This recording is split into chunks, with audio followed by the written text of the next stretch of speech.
Hi, everybody. Welcome to Office Hours. If you are in YouTube, you can actually join the Zoom by clicking the link below. If you're in YouTube and or if you're in Zoom and you're an attendee and you think that you could contribute, you watch this and you think that you have more to add to what we're saying, then join the panel. We open the doors at 6. You don't have to be here at 6, but you can come in, we hang out, we talk about all kinds of stuff between 6 and 6:40. At 6:40, we do the mic checks, and we also distribute the Discord link. Discord link is lets you continue with over 800 of us that keep on talking about this stuff between shows. But you can join there, but you have to be here at 6:40 to get that. And then we do a mic check. Once we do the mic check, the panel's closed for the day. You just have to have good internet, good video, and good audio, and be ready to have a conversation with us. So anyway, we invite you to do that be here by 6:40 to join the actual panel. Otherwise, what we invite you to do is ask questions. You are the producer of the show. All of you that are watching are the producers of the show. You're driving what we talk about, how we talk about it, what we talk about first. So your questions and your votes push that whole process forward. So anyway, so hopefully you'll take us up on that. Between 7 and 8, we have general Q&A, and that's when we're answering any questions that you have around media production or live production. And then at 8 o'clock, we have a specific vertical. Today, we're going to be talking about teleprompting. So we're going to kind of cover the history of teleprompting and then where it is today. So stand by for that. And then we have different things every day that we're working on. If you get your little morning email, you'll actually see now I've added today a list of all the subjects. Everything that we're going to talk about is going out on the emails every day now. So anyway, so you can always refer back to those starting today to know what's going on for the rest of the week. But in general, Monday's kind of a wild card. We do all kinds of stuff. Tuesdays are audio. Wednesdays are video. Thursdays are artists or artist related. Tomorrow we're going to talk about actually what it takes for artists to stream. And then on Friday, we're going to be talking about events. So this Friday, we're going to talk about what happens right before an event. But on Fridays, we're going to be talking more and more about event production. And then on Saturdays, we talk about education. And Sundays are just an open conversation. Anyway, so let's go ahead and get to the questions. Before we get to that, one last thing is if you want to share this, use this link. Don't use your own link. Use the link that I just put in Makana. If you don't have Makana, you can click in the chat. You can click on the link to get to Makana. And then once you're there, you can see the link or where you can share that link so that people can join. Bill, are you able to jump into the questions? Absolutely. You ready for them? Okay. Ready. Doug Ferguson from the panel, and I love this question, says, when equipment fails, how much do you keep going with it? And when do you move on to something else? A troubleshooting conundrum. Doug, are you talking about like getting it fixed and then working with it again, or trying to get through the show? What's the specific? Well, there's so many avenues there, because some things fail, some things break, some things don't work right. I know that we've talked about it before that, some of it is just knowing the equipment. And, when something doesn't work right out of the gate or something that, I'm going to go buy the next thing. But, I've had shows just come off the rails, and it's been a difficult task. And when your wife is your partner, she's like, how many new Amazon boxes show up?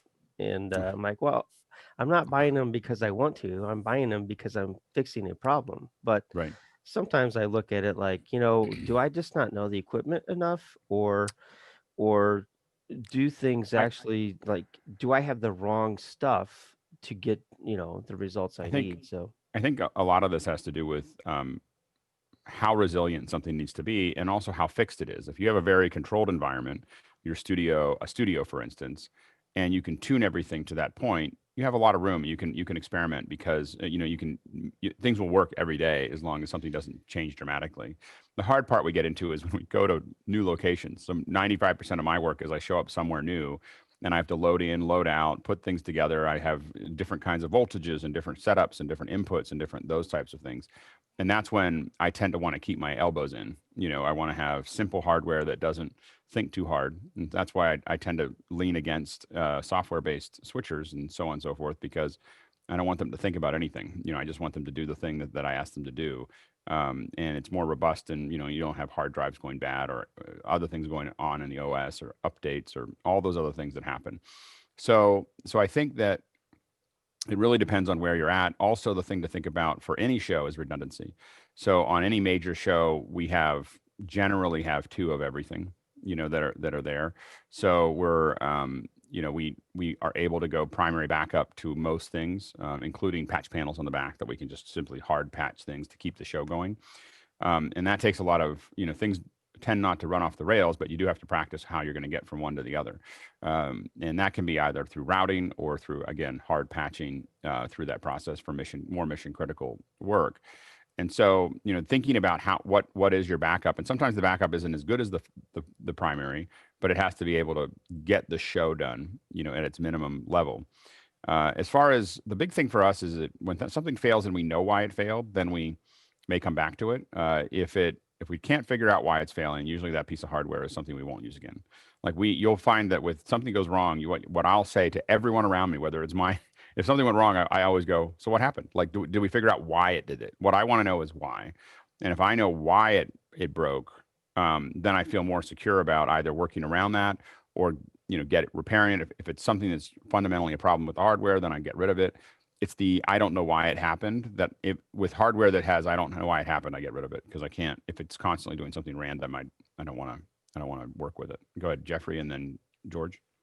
I'm gonna attack this on the two sides of the fronts. First of all, if we're talking about old equipment and we're running into problems from old equipment from any type of updates, and then of course the other one is brand new equipment, stuff you just get in, you want to get to that 30-day period and make sure it actually works or not. In both cases, it's just having a strong network of people that you can contact at the company to see, hey, am I doing this right? Did an update fail or an update cause this to break? Like for instance, if we're talking software, if you're updating to the latest version of Mac or PC, will that kill the software because a certain update needs to be added to that, and then wait from there? And then in other cases, any type of hardware that has failed me, I basically will put it on a shelf for a couple weeks if I don't need it right away, and then put something in its place. And then a couple weeks later, I'll come revisit that. And at that point, if it's anything that I can't find an answer to, or they just stopped making firmware updates or software updates, then I'll probably put it on the end of life shelf. Go ahead, George. So Doug, I feel your pain. Like Alex always, talks about mission critical.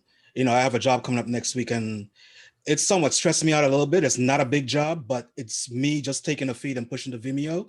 But I'm at home testing. Am I going to use an Agile Helio? Really and truly, I could just use OBS and send it out. But I feel like I almost need to have a hardware encoder and a software encoder. So, you almost have to have two different pieces of encoders, hardware and software, to really go on site and really be able to do that job, because you never know when something's going to fail. Yeah, go ahead, Stuart, and then back to Doug. Basic rule of thumb for repairs: when the repairs over the period of a single financial year exceed the cost of the piece of equipment, buy a new one. Well, a lot of it sits in, for the most part, a lot of it sits in, hopefully into warranty, that it's within the warranty time, that's there. Now, I admit that I upgrade pretty quickly. The way I buy stuff tends to be a job paid for it. I didn't make any money on the rental, but a job paid for my hardware. So it's usually like it's sunk at that point. And that's generally how I've paid for most of my hardware, is usually buying into it and not making as much money on that job, but still, buying it inside of a budget that I have. And so anyway, I tend to buy a lot of, with Blackmagic, it allows you to do that, because the individual parts are so inexpensive. compared to what they used to be, that you just keep on upgrading. And then you use the older stuff for stuff that is less mission critical. And you just keep on kind of this kind of general rotation of hardware that goes in and out. And that tends to be how I've worked for a long time. And, you know, it doesn't mean that we stop using the other equipment. I mean, eventually it falls off the back, or we donate it to schools or everything else. But we've used a lot of that hardware for a very long time, to make it work. Go ahead, Courtney, and then Stuart. Searching for that mute button. Yeah, one important thing I do when I get a new piece of equipment is I hammer on it like crazy before I put it into a working situation. And I will go deep into the instruction manual and go through every single thing in there. And I'll usually root out 1 or 2 bugs. And then I'll contact the manufacturer and inform them about the bugs and see how responsive they are to fixing those.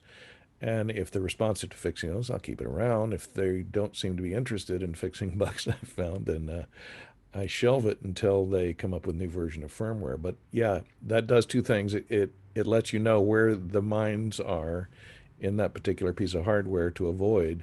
And it also makes you very familiar with how to operate the thing, because a lot of times people don't even work their way through the instruction manual. So Yeah, absolutely. Stuart?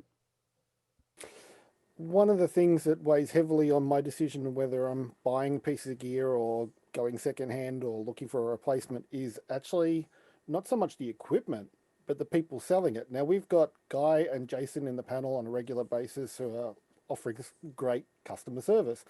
I'd like to plug someone, and it's not an affiliate link, and it's BKW in Phoenix, Jim Weingard. Amazing customer service. Right, people like that are worth more as a friend and as a resource than they are that you'll spend money and all that sort of stuff. Their cash value is unestimable. When it comes to purchasing, the one thing I will say is that I tend to be very relationship driven on everything. Everything I buy, everything I do, I go to the same places over and over again. And I'm not really that picky about, it needs to be within range of price, performance, so on and so forth. But inside of that range, you want to be as close to a big fish in a small pond as possible. Like, you're someone who comes back all the time, because and I'm sure that Guy can underline that, if you're a customer that's coming all the time and buying all their stuff, you have a different, retailer is always going to have a different view of you, and while they want to take care of everyone, the people who are buying lots and lots of hardware, I got to a point where I was buying, I was building studios for Google and other folks, and I was buying in Salesforce and buying gear, for their stuff. And so I was, buying from a local reseller, buying, $150,000 worth of hardware a month. Just kind of on average, just pulling through it. And I got to tell you, if I call them and I said, hey, I need to test these things, I had it the next day, sometimes that afternoon, and so the thing is, but I could have saved money by going to B&H, and I could have saved money by doing, I could have bought all these things or gone to MarkerTech, and, there could have been all these different people that I kind of cobble it all together, but that doesn't mean anything to them. I don't mean anything to them. What means something to them is I'm buying it all, and he knows that I'm buying it from him. And the only reason I'm going to buy it somewhere else is because he can't get it fast enough, or it's, but it's not overpriced. He has to be reasonable, but outside of that, it was like he knew that I was going to keep coming back, and those repeat, as a customer, you build your relationship with you should not think that they're there to, retailers are there to serve you, but you're also building a relationship with the person that's going to provide what makes a difference for what you're doing. And so you don't want to lose track of that. And it also is how you treat them, how you pay them and how you treat them and how you talk to them and everything else. All of that stuff matters. All those soft points, I think people can get very transactional, and it's a mistake. Like when you're doing this, you want to have these great relationships with the retailers, if you can, with the manufacturers, if you help the ones that you're using all the time, because it, makes a difference in your overall production. But it's an entire ecosystem that you're kind of working inside of. So just buying stuff off of Amazon and B&H, they don't, unless you buy a lot of it, they won't notice. Go ahead, Doug. Yeah, most of that my production live in my 20-foot trailer, and so it's constantly changing, and you show up and a computer doesn't come on because a card got loose in transit, but it's just some of my productions, I just, at the end of it, I just bury my head and want to curl up in a corner and like, am I doing the right Live will thing? do that to you.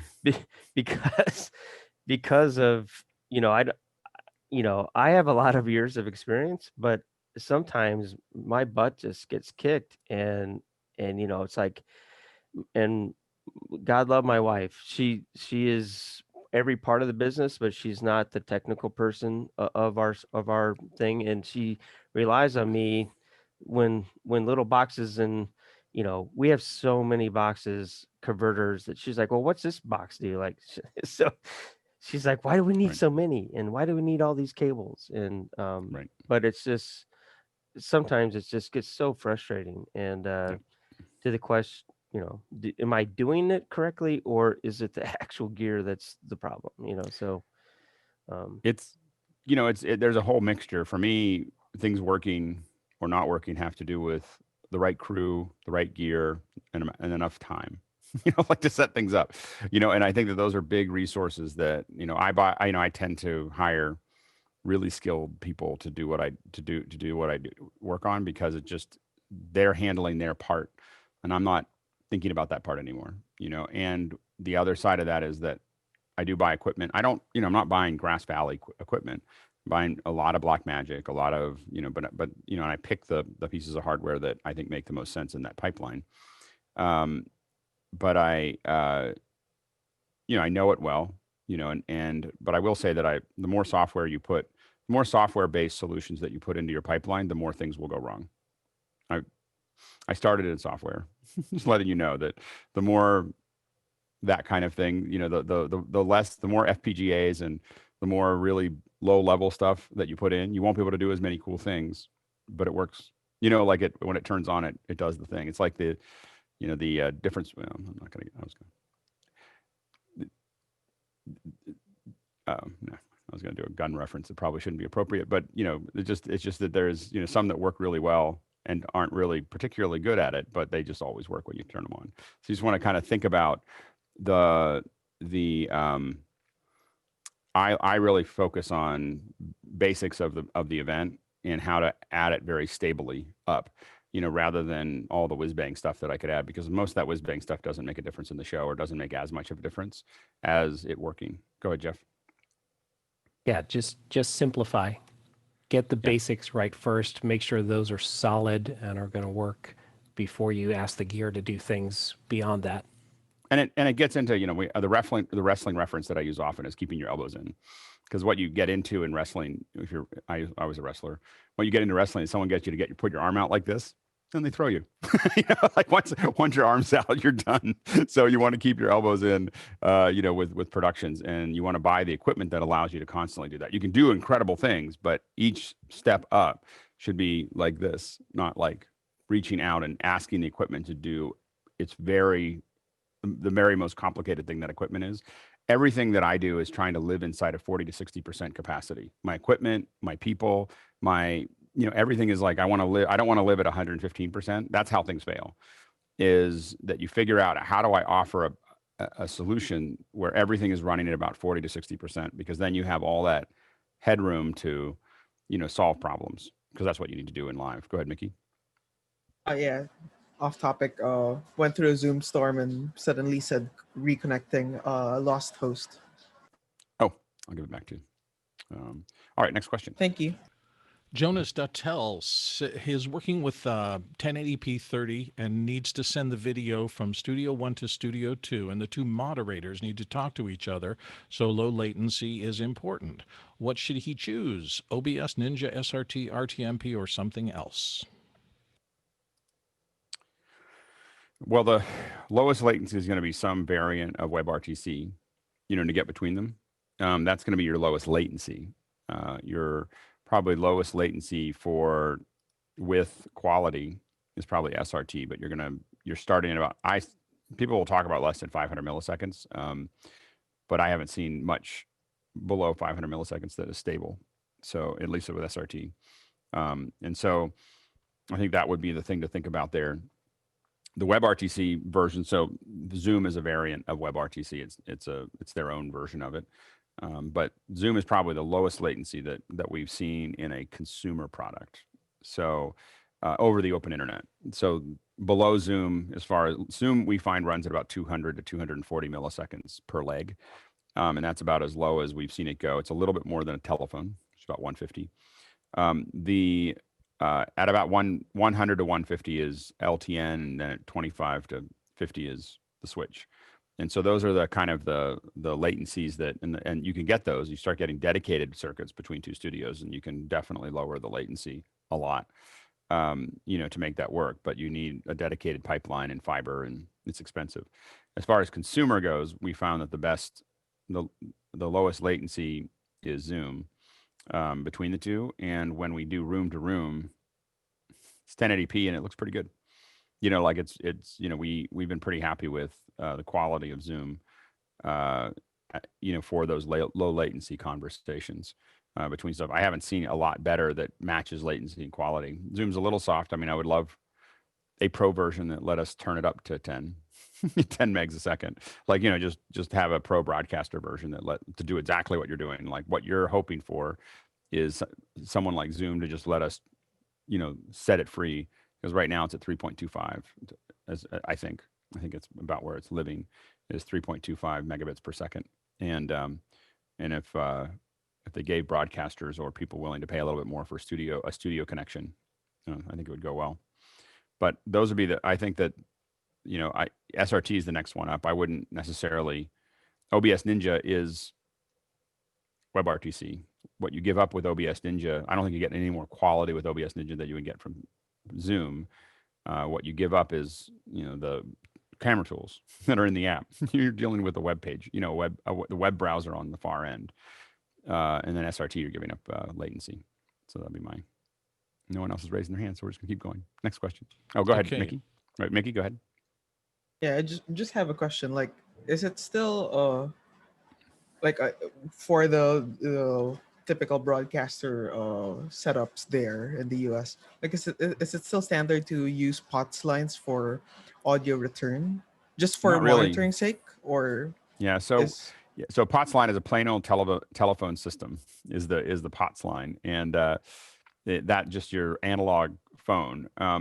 We had a POTS line in our studio for a long time because there were some people that just wouldn't work with you if you didn't have one. And it is the lowest latency that you're going to get. But most of these studios, just less and less of them have the POTS lines. The traditional insert studios still have them, and the older broadcasters still have them. But more and more of them are just moving to the IP. You don't know. You're calling them and you realize they're on some IP connection anyway that's coming out, just because they don't. It's super hard now in buildings to put POTS lines in. They just don't. Like, if you go into a new studio, getting copper to actually do that can be challenging in a lot of locations. So we've seen it kind of drop by the wayside. It does lower the latency of the audio back and forth to talk, but we haven't. We've seen people just it slowly has moved away from that. And it's just a pipeline and for those listening, what happens is with a POTS line is you're hearing the return really fast. They're hearing your audio really fast. Now your video quality and audio quality is coming behind that just by a little, but it makes the conversation more present, it's amazing how you shave off, like, the difference between Zoom and Skype is about 120 milliseconds. So it's not, it's a tenth of a second, but you can feel it in the conversations. Like that when we got rid of Skype TX, because Skype TX is oftentimes 500 milliseconds, 600 milliseconds a leg. Standard Skype, or what's on a Skype, what's on a TriCaster is about 330 to 360. And then Zoom is sitting at that 200 to 240. And the difference between Zoom and the regular Skype is noticeable. The difference between Zoom and TX, it's very noticeable, in how the conversation flows. Go ahead, Mickey. Yeah, definitely. Like, same as you. Like, I've seen. I'm sorry, it's pouring rain outside. Just started. Definitely, like, over the past few years, I've seen the usage of POTS lines like slowly go down and down, and then like 5-6 months ago, suddenly everyone forgot what the POTS line is, and everyone's suddenly on Zoom. Yeah. It's just, you get into it with a lot of production. It's just good enough. Like, hey, it works and it's a lot less complicated. Let's just go with that. Especially when you're bringing all these people in from consumer connections, because as soon as you start bringing them from home, they don't have that. Like, no one has POTS lines at home anymore. You know, so I think part of it was we just got out of that infrastructure. Next question. Vincent Alvarez from Bellingham says a coworker bought a Logitech Brio and downloaded software at their site to tweak. I was very unimpressed with the few settings available. Is there a third-party software that may be better? And he's on a PC. The Logitech software, I think, is one of the only ones on a PC that really controls the Brio. The Mac has a bunch of tools that will do that. The Mac Logitech software is not good either. A lot of the zoom controls and some of the color controls have huge jumps between them. Webcam settings, which I went away from, and now I'm kind of back to that's what I'm using with it. Tends to be the finest control I have over the Brio. Anyone else have any other experiences? It's just that the only one I know of that really works with the Logitech on the PC is the Logitech software. The Mac has a whole bunch of them. For a while, I was trying to use the front controls, and before I opened up the control panel, which gives you a lot more control on the Brios. So just don't make that mistake. Yep. Okay, next question. Okay, we're moving on to Jeffrey Powers, who opens up a can of worms. Tips or tricks for cable management. We could do an hour on that. We could, Jeffrey. We'll do a couple minutes. Maybe we'll make it into an hour later. But Jeffrey, what are you talking about specifically with cable management? Well, we know all the simple tricks like taking what I call a bull clip or a paper clip and putting the cables on running. Now I'm working with a lot of smaller cameras, action cameras that are mostly USB powered. So you're running not only an HDMI cable, you're also running a USB cable. And so it just I just set up my ISO with 4 cameras and just tons of cables all around. Not only that, but also audio, cable whips and things like that. Just being able to anything new that I can implement would be great. Go ahead, Stuart, and then Courtney. Initially, I thought you were going to ask about long cable runs, but at the cameras, if you have a look on Small Rig's website, you'll find cages that have cable locks on them. So they hold the cables into the HDMI or into the USB connection and keep them safe so that when you move the camera, you're not flexing the cable or not flexing the mount. The other thing for everybody, get that. Yeah. That was written by one of the guys who used to create the all the media for Belden, and it is a brilliant reference, especially when it comes to doing large cable pulls, things like when to lubricate cables. Make sure there's grommets. Use ties that are made from Velcro, not cable ties, that sort of thing. Good, Courtney. Yeah, I'd go along with that and avoid cable, the nylon cable ties, zip ties at all costs, because, you're always going to want to, I need to get that cable out of that bundle. And it's like, okay, well, give me the cutters and let's just cut them all off and put them all back on again. But, if you have a 3D printer, what I've ended up doing is with TPU filament in your 3D printer, I've got situations where, on the back of a monitor, you'll have a TRRRS plug that breaks out into, component video RCAs, and you got this dongle with all these loose connectors hanging out. And I've just designed these little TPU keepers that nicely slips each one of those cables or each one of those connectors in, so that I plug the RCA connectors are contained within a little strip of slots that hold them. You can pop them in, pop them out because it's flexible, and I put a screw hole, and that screws right on the back of the monitor. So you can design a myriad of things to manage cables with a 3D printer and just a few minutes in a piece of 3D design software. Is that similar to like how they have sockets, or you plug your sockets into the little line of things? You've probably never had a socket set like that, right? Oh, a socket set. Yeah, a little keeper and a socket set for your wrench sockets. Yeah, it's similar to that. And the if you get the right TPU, the urethane, and it's indestructible, that stuff, it won't break or chip or snap, and it's impervious to heat. Go ahead. Go ahead, Alex. Right. I'm sorry. I was going to say one thing that we use a lot is looms, cable loom. I put a link, a search link in from Amazon in the Bucana. You'll see a whole list of them. But looms are, it's you just wrap them around your cables, and you get 100 feet of it, 200 feet of it, and you run it along. You have a cable set, and it's not permanent. So you can just loom everything in. It takes a little bit to do it for a while. It will, your fingers will be a little raw when you're done doing a whole bunch of them. But once you get used to it, you can buy a whole roll of this and kind of just organize your cables into, this is my camera cable. It's going to have all those things and it keeps them all together. Go ahead, Guy. Yeah, I'm using these things from Triad Orbit. You can get 4 of these. Basically, like on a tripod leg, if you have HDMI or USB or power, whatever, it wraps around. So let me cut to the video. You guys can probably see a better image there, how it dresses it up. So the cable goes into it and then it wraps around whatever it is that you have. I found these to be pretty handy. So I take a look at getting those again. They're called the Triad Orbit cable controls is the name of them, and they're about. And one of the biggest things with cables is, and it was mentioned earlier, but is just really pay attention with all cables, pay attention to stress on the connector. And I know that Jeffrey knows that, but I just want to make sure to underline everyone watching that stress on the connector is just lethal. It's bad for the cable, but more importantly, it's bad for the electronics.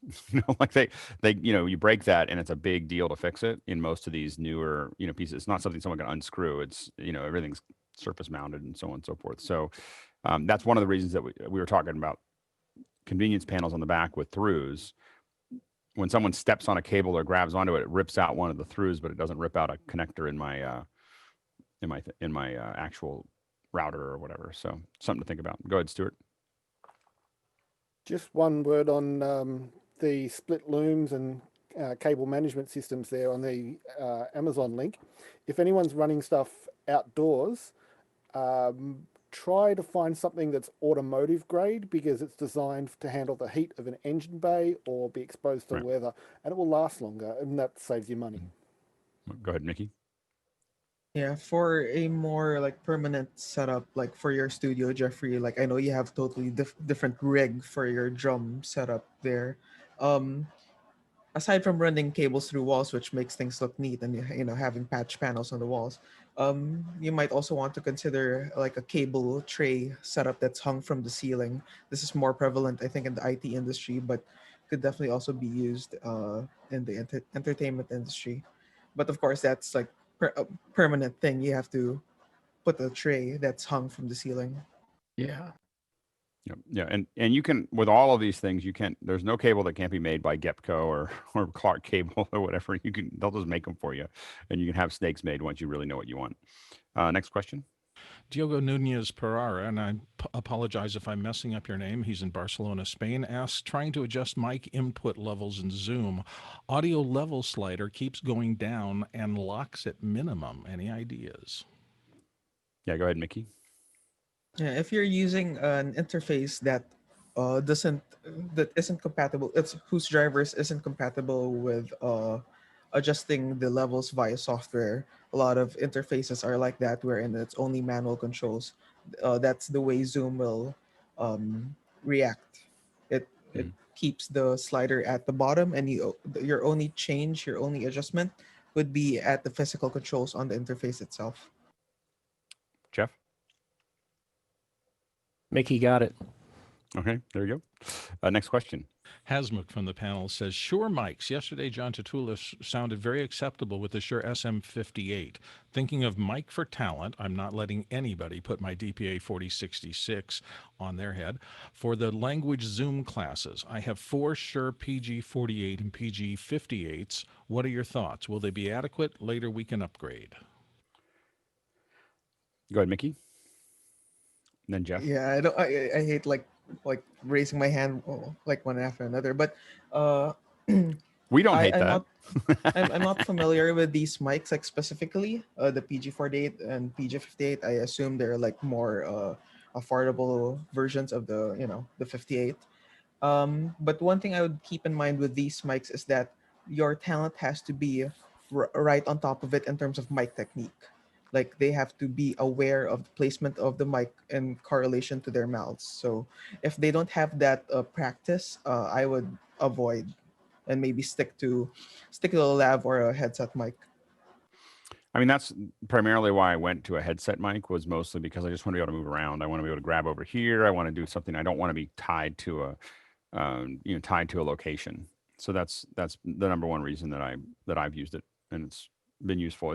It doesn't have the same bass response, but I think that the SM58 sounds great. I did think that, John probably came in a little quieter than the rest of us. He was had a little distance there. So I think that you really have to get right up on it to get that quality. Next question. Yeah, dynamics are hard. I'm thinking about putting something on this if I keep using it. Anyway, moving on to Jeffrey Powers. Wait. Sorry. One second. I forgot Jeff here. Jeff. Oh. Go ahead, Jeff. No problem. Yeah, PG is the Shure Performance Gear. So here's a SM58, somewhat dented one, and there's a PG58 next to it. So it's just a cheaper version of the 58, but they sound acceptable on voice. So I would tell Hazmac to go with those. But again, like you said, get them really close to the speakers. And then if he can look to upgrade to something, maybe headset eventually, that'd be a good thing to do. Usually 2 to 4 inches to the side. You got here, you're going to get plosives, come off to the side a little bit, and you'll get a pretty good sound. Go ahead, Bill. Jeffrey Powers, best non-GoPro or Sony action cam. Wait, non-GoPro or Sony action cam. Cut out the 2 that I use. Go ahead, Stuart. There's 3. One will only be available secondhand, and that's the Yi 4K. The Yi 4K uses the same sensor that we're finding in the Moco's cameras, so I would actually look at one of those as well. But for the actual action cameras, there's the Osmo from DJI, and there's also the Insta360, which is available as a unit that you can pull apart, and there's a 1-inch sensor available and a 360-degree sensor available and different things. So they're kind of useful. And the Osmo and the Insta360 will survive use on a drone. Oh, nice. Go ahead, Jeffrey. Just to clarify really quick, can I show you a little bit of my video? Oh, So sure. you can, so basically what I'm doing is I'm of course playing the drums, and I've got a 4-camera shoot going into the ATEM Mini. I've got a few action cameras. The biggest thing is the foot, because a lot of drummers want to see what's going on down on the feet as opposed to, as well as is up on top. So I want to have 4 very tight cameras that also can do HDMI out. So the Yi, is the Yi no longer being the company no longer in production, or was that why? What's up, Stuart? Their customer service turned out to be second rate, and there was a lot of nasty comments on their Facebook with things failing and the quality of the plastic being cheap. But one thing that I would think might be of use, especially if you've already got GoPros, is the website back-bone.ca, which make kits to modify GoPros, and will allow you to put either different view angle M12 or C mount lenses on the front of them. I had one sitting on this desk here a couple days ago, and I took it down to the office or something. And so it's I have one of the those, and they're pretty nifty. Yeah.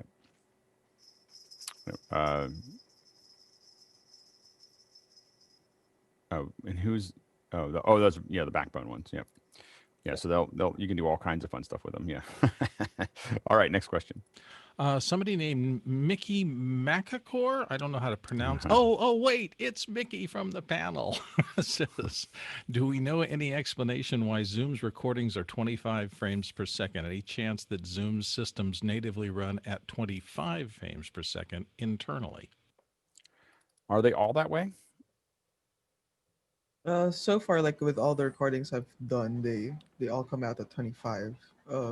Unless like others have like other experiences. Does anyone? Yeah, go ahead, George. All of mine have been 25, and definitely if you're going to record in Zoom Edit, you have to edit it in 25. And also if you're going to stream it back, make sure your whole system is at 25, because things will go wrong with buffering.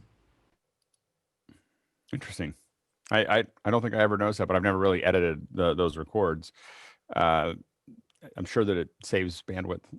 It's 1/6. It's 15% smaller, and we shouldn't underestimate the power of going 15% smaller over millions of people. Is not an insignificant amount of storage or bandwidth. So anyway, so I can't imagine any other reason to do it than that. But it's interesting, given that every other platform seems to have gone to 30. If you stream to Facebook or stream to YouTube, you're getting 30 no matter what you're sending them. You know, like they're just, you know, the server is just going, yeah, I know that they sent me 25 or 2398 or whatever, but they really wanted 30.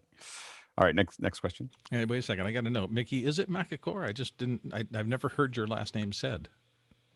Makachor. Makachor. See, I Yeah. knew there was a reason for me to ask. All right, we're moving on to Tony Mobley says, suggestions for managing your setup when you need to break down and set up daily. Yeah, go ahead, Jeff. A checklist. So you need a list of things that you want to check to confirm that you're on wired Ethernet, check to make sure in Zoom that you've selected your proper video, preview your video, check your audio each time. Those kind of things are really handy just to make yourself a checklist. If you need to, for your computer processing power, turn off things like Dropbox syncing. All of that needs to be in your checklist. I label a lot. So for something that I have to set up quickly, I put little labels on everything. You know, just this goes here, this goes here, this goes here, and I get kind of, it just helps me think about it. A lot of times I've had to take things that the first time I built it was 40 minutes, and I had to get it down to 25 or 30 minutes. Or, I'm sorry, 4 hours, and then I had to get it down to like 20 or 30 minutes. And that's usually done by practicing and by labeling. Go ahead, George. I would definitely say keep things in pouches, especially like for a gig I have next week. There's no security, so I will be pulling even down to my decimator. Leave the power behind, but definitely keep your stuff organized in one case, and don't remove anything when you get home because you'll inevitably left that important part the night before. Next question. Next question comes from Phil Reed, who's in West Lafayette, Indiana. I have a 2020 MacBook Air, one external monitor and one external monitor. Can Final Cut Pro 10 use virtual desktops to show the second screen? I don't know. Virtual desktops to show the second screen. I don't even know. I'm trying to think that through too. How would you get the Finder essentially as a second screen display on from the second machine? I'm not sure. Trying to think of NDI scan converter, if that's what he's asking, if there's a way to check which display that is going out over NDI. I think that's what he means. Is that what he's trying to do? Is scan convert, trying to capture and pull it into something else? Maybe. I was thinking maybe a target disk mode thing or something. It's a little obscure as what he's trying to get done. Yeah, I'm not. I think we'll have to. Oh, Phil, wait. Is Phil in somewhere? I saw him for a second. I was going to drag him in. Yeah, I don't know. We'll have to go to the next question. Phil, think about that. Try to explain that to us a little bit more, and we'll come after another day. Yeah. Sean Johnson's up next. He may need to buy some new studio cameras, and he's wondering what people think of PTZ, pan tilt zoom cams, especially when trying to remote out crew in current situations. Any recommendations for broadcast or high quality options? Also, separately, anyone have any experience with Blackmagic Ursa 4K cams? Thanks. Wow, it's a little quiet today. We're you know, for PTZs, and I guess what I would say is for PTZs, the one that I'm the most happy with as far as, and when you're talking about broadcast quality, there's a different setting that I have. So corporate is kind of, in my opinion, 10,000 and below is kind of corporate, and smaller, whatever. And then when you start getting to the $9,000-$10,000 range, you start getting broadcast ones that I think that you could get away with, which is, and I would say the BRC 1000 from Sony is like the first one that you really start getting a really good sensor. You get 1080p progressive, you get 4K. And so it's a really solid solution for PTZ. When we get under that, I think that when we get under that level, you start getting really small sensors, you know, or you get limited to 10. And if you do 1080i, BRC 900, 700, that type of thing. I don't find that Panasonic is a particularly sharp camera. I haven't had enough time to work. We've had some issues with bird dogs in the past with their NDI solution. I'll just leave it at that.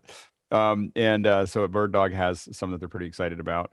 The ones that we've used the most are actually the URSAs that you were talking about. So and this is not a cost-effective solution. It's just because we were using it 2 or 3 times a week for a long time, it made sense for us to do this, and enough projects you can pay off things. But our state of the art, like the one that we're really happy with, is a telemetrics head with an URSA 4.6 with a Fujinon Brio lens.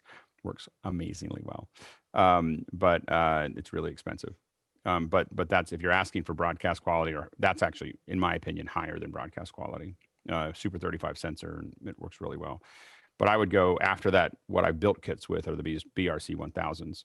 And then below that, they're just, again, if you're looking for broadcast quality, I think that the ones below that are not what I would consider broadcast quality. Bill, and then Stuart. Yeah, I just wanted to mention the bottom part of that, the Blackmagic Ursa 4K cameras. So it took me a little while to understand that these new fly-by-wire cameras, and that's what I call them, because you turn them on and they take usually 15, 20, sometimes 40 seconds for the internal computers to understand what's going on and give you a signal out. They're very good cameras, but they are operated different than the old traditional cameras. And so you have to understand, you're more in this new video over IP world than you are in the hook a BNC to it and you can tell if the camera's there or not. So it took me a little while to get used to them, but now I think they're very good cameras, and I've enjoyed working with them for the last 3 or 4 years once you learn how they work. And one thing I will say is that I'm not a big fan of the broadcast version of the Blackmagic camera, the broadcast ones that are 2/3 inch chips. I think that for broadcast, I don't really like 2/3, especially for smaller studios. If you're building studios, if you're under 75 feet, and especially if you're under 35 feet, I highly recommend the Super 35 sensor, whatever you get, because it's going to make the whole scene feel more big. Because the short depth of field is going to make everything feel more important, feel better. It's harder you need better operators to capture that. But 2/3 is good for sports and long throws, because you need more depth of field. But once we go under that, it just depends on the kind of things that you're doing. Go ahead, Stuart. Dealing with the BM Ursa 4K cams, we need to make sure whether it's the Ursa Mini or the original Ursa, because the original Ursa is too heavy and a tripping hazard when you open up the 11-inch screen and hold the thing on your shoulder. Seriously, if you're looking at a I'm going to assume you're talking about 4K Ursa original, Mini. Yeah, but if they're looking at the original one, buy a second-hand Scion. Your back will love you for it. No. But the the original Mini one was water cooled too, No. and so it was way heavier than it needed to be. Yeah. Jeffrey. And it uses batteries like you wouldn't believe. Jeffrey. Back to the PTZ thing. I actually bought a PTZ camera. I bought the PTZ Optics 20 SDI 20X a few years ago because I was doing these coffee talks. So we basically have people wrapped around tables, and then the camera would be right in the middle. That way I could go one of 9 positions to get from face to face super easy. The biggest problem is they're very fragile, and so if you're putting them in a studio, have them mounted pretty well, and always try and cap them up on the lens, because it's tough to clean those things.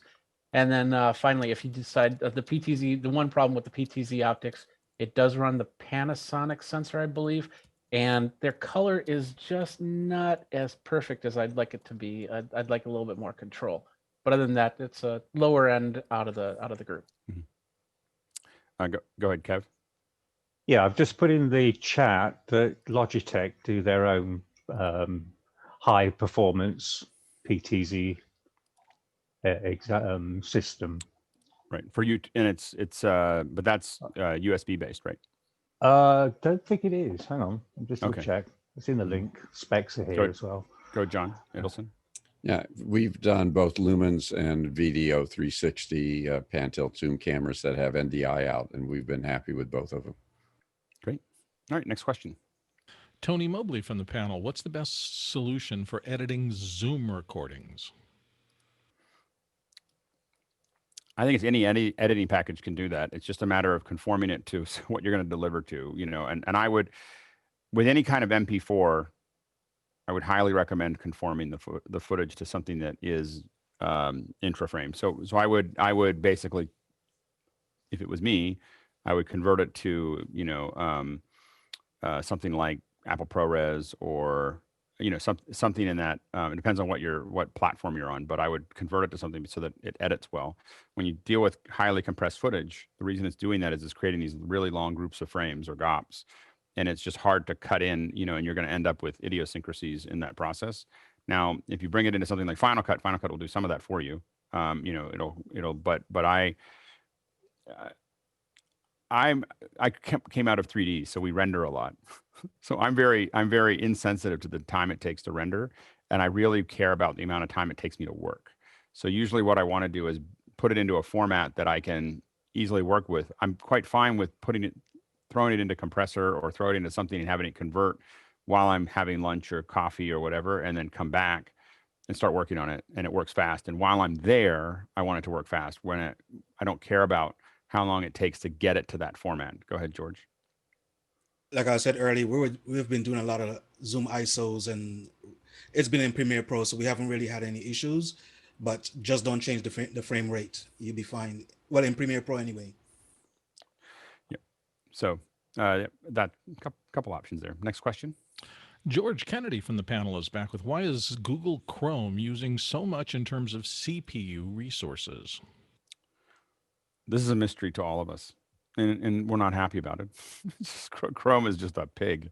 Like I don't have any. It's been a pig forever. Like for a decade. It's just you turn it on and it just starts using up resources, and I have no idea what it's doing back there, but I'm sure it makes sense to somebody. Go ahead, Courtney. Yeah, I think the memory model that Chrome works off of is, and when you launch it, it looks at how much available memory it is and takes half of it. Yeah, just like, oh, you launch it again, it'll look at how much is left and take half of that. Well, it's one of the things that I talk a lot about when I'm, you know, this Memo Live station that I did just to do Zooms that we have now. We just have this, and we got an i7 with 16 gigs of RAM, and I was being questioned about why I'm spending so much money on it. I was just like, you open up Zoom, you have a bunch of windows, you open up Chrome, you open up, you know, you start opening up all these things, and you still want everything to play back well. And Memo Live is running and everything else. You want it to all play back well. You need to give it enough horsepower to do that. And it seems like it's way overkill for what we're doing. But I'm sure that it's, again, I try to live in that 40 to 60% of capacity range. Go ahead, Stuart.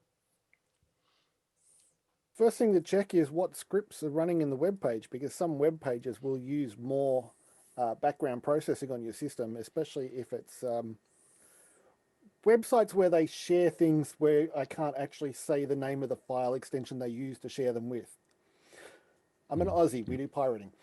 Okay, the other thing to think about is the Fenwick answer from last week. It's looking at your camera, it's listening to you. So it's processing all of that in the background. There you go. Next question. Well, it looks like the last one before we get to the subject of the day, and it's a amplification from Phil Reed on that question about Mac and the monitors and Final Cut Pro 10. He says, I'm using only a 22-inch monitor. Final Cut Pro 10 can use a second screen, in my case for the browser. Instead of having two actual monitors, can I set up the Final Cut Pro 10 browser on a mission control created screen? I guess he wants to swipe back and forth via the mouse or touchpad to two different sources agilely. I've never. I guess tried using to do spaces.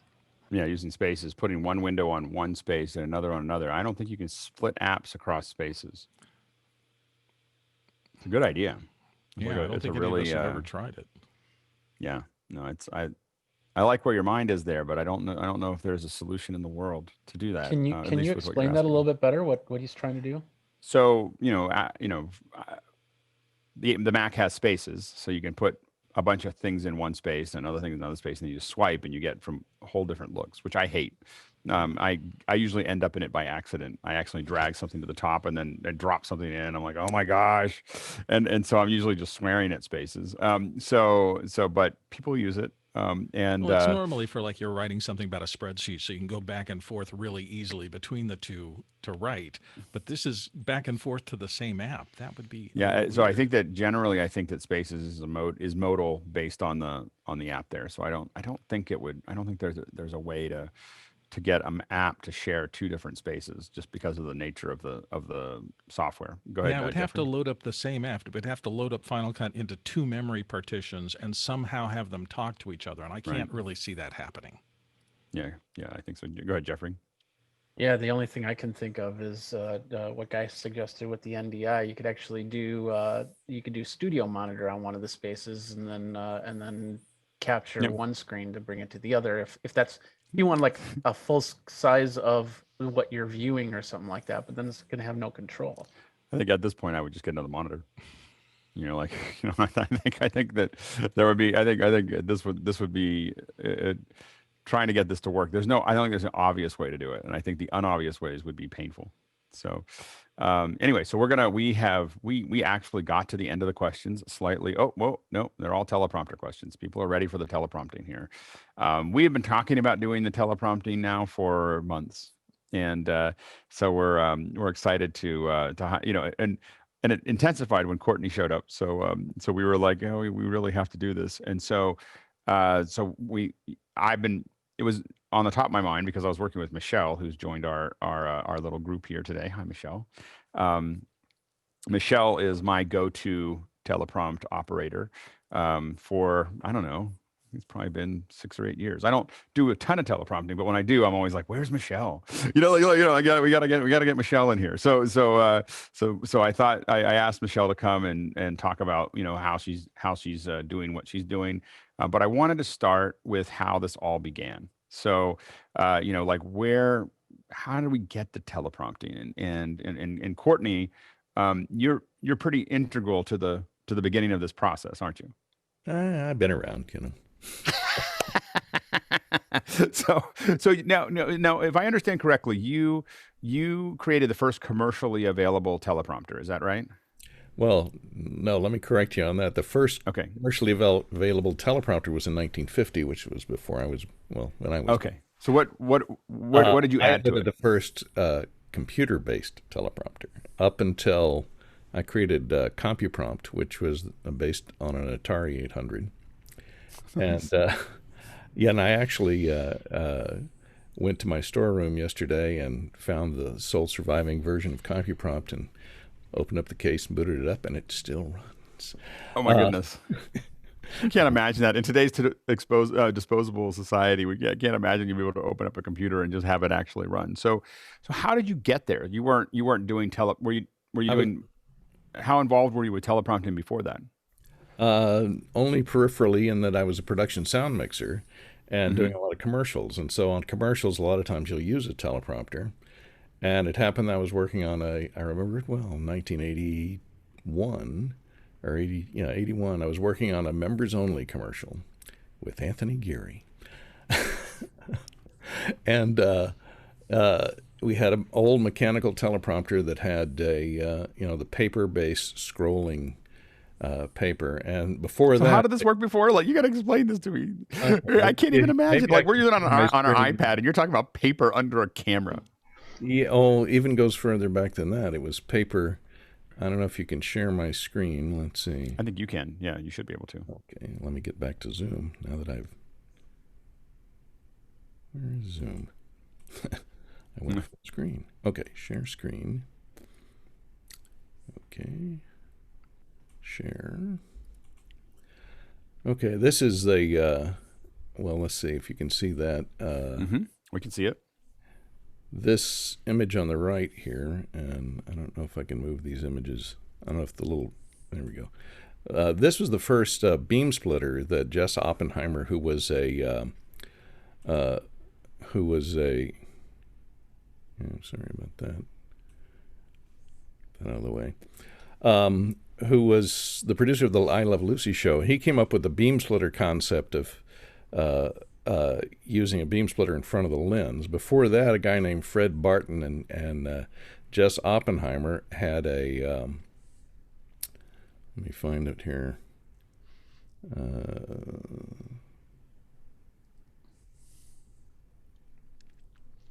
And so in this case, you're literally they're just putting new pieces of paper underneath a mirror, right? Right. And this was the original one, which was all motors and scrolls of paper. So you typed your text on a bulletin typewriter and you put it on these scrolls of paper. And it had synchronous motors in there. I don't know if you can see that. But it drove them in sync with each other, and like moving scrolls off of... right. Like a player piano. Like a player piano roll. And to synchronize them, they had this crazy system of...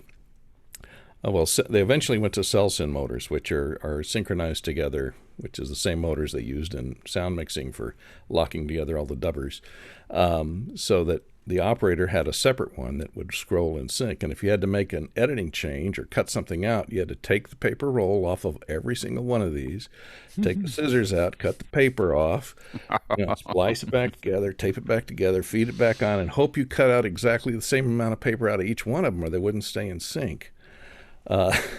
So that was the real primitive way. And then that was about 1950, that patent came in. And then Jess Oppenheimer in about 52 patented the one that I just showed you, which was the one that had the beam splitter on it.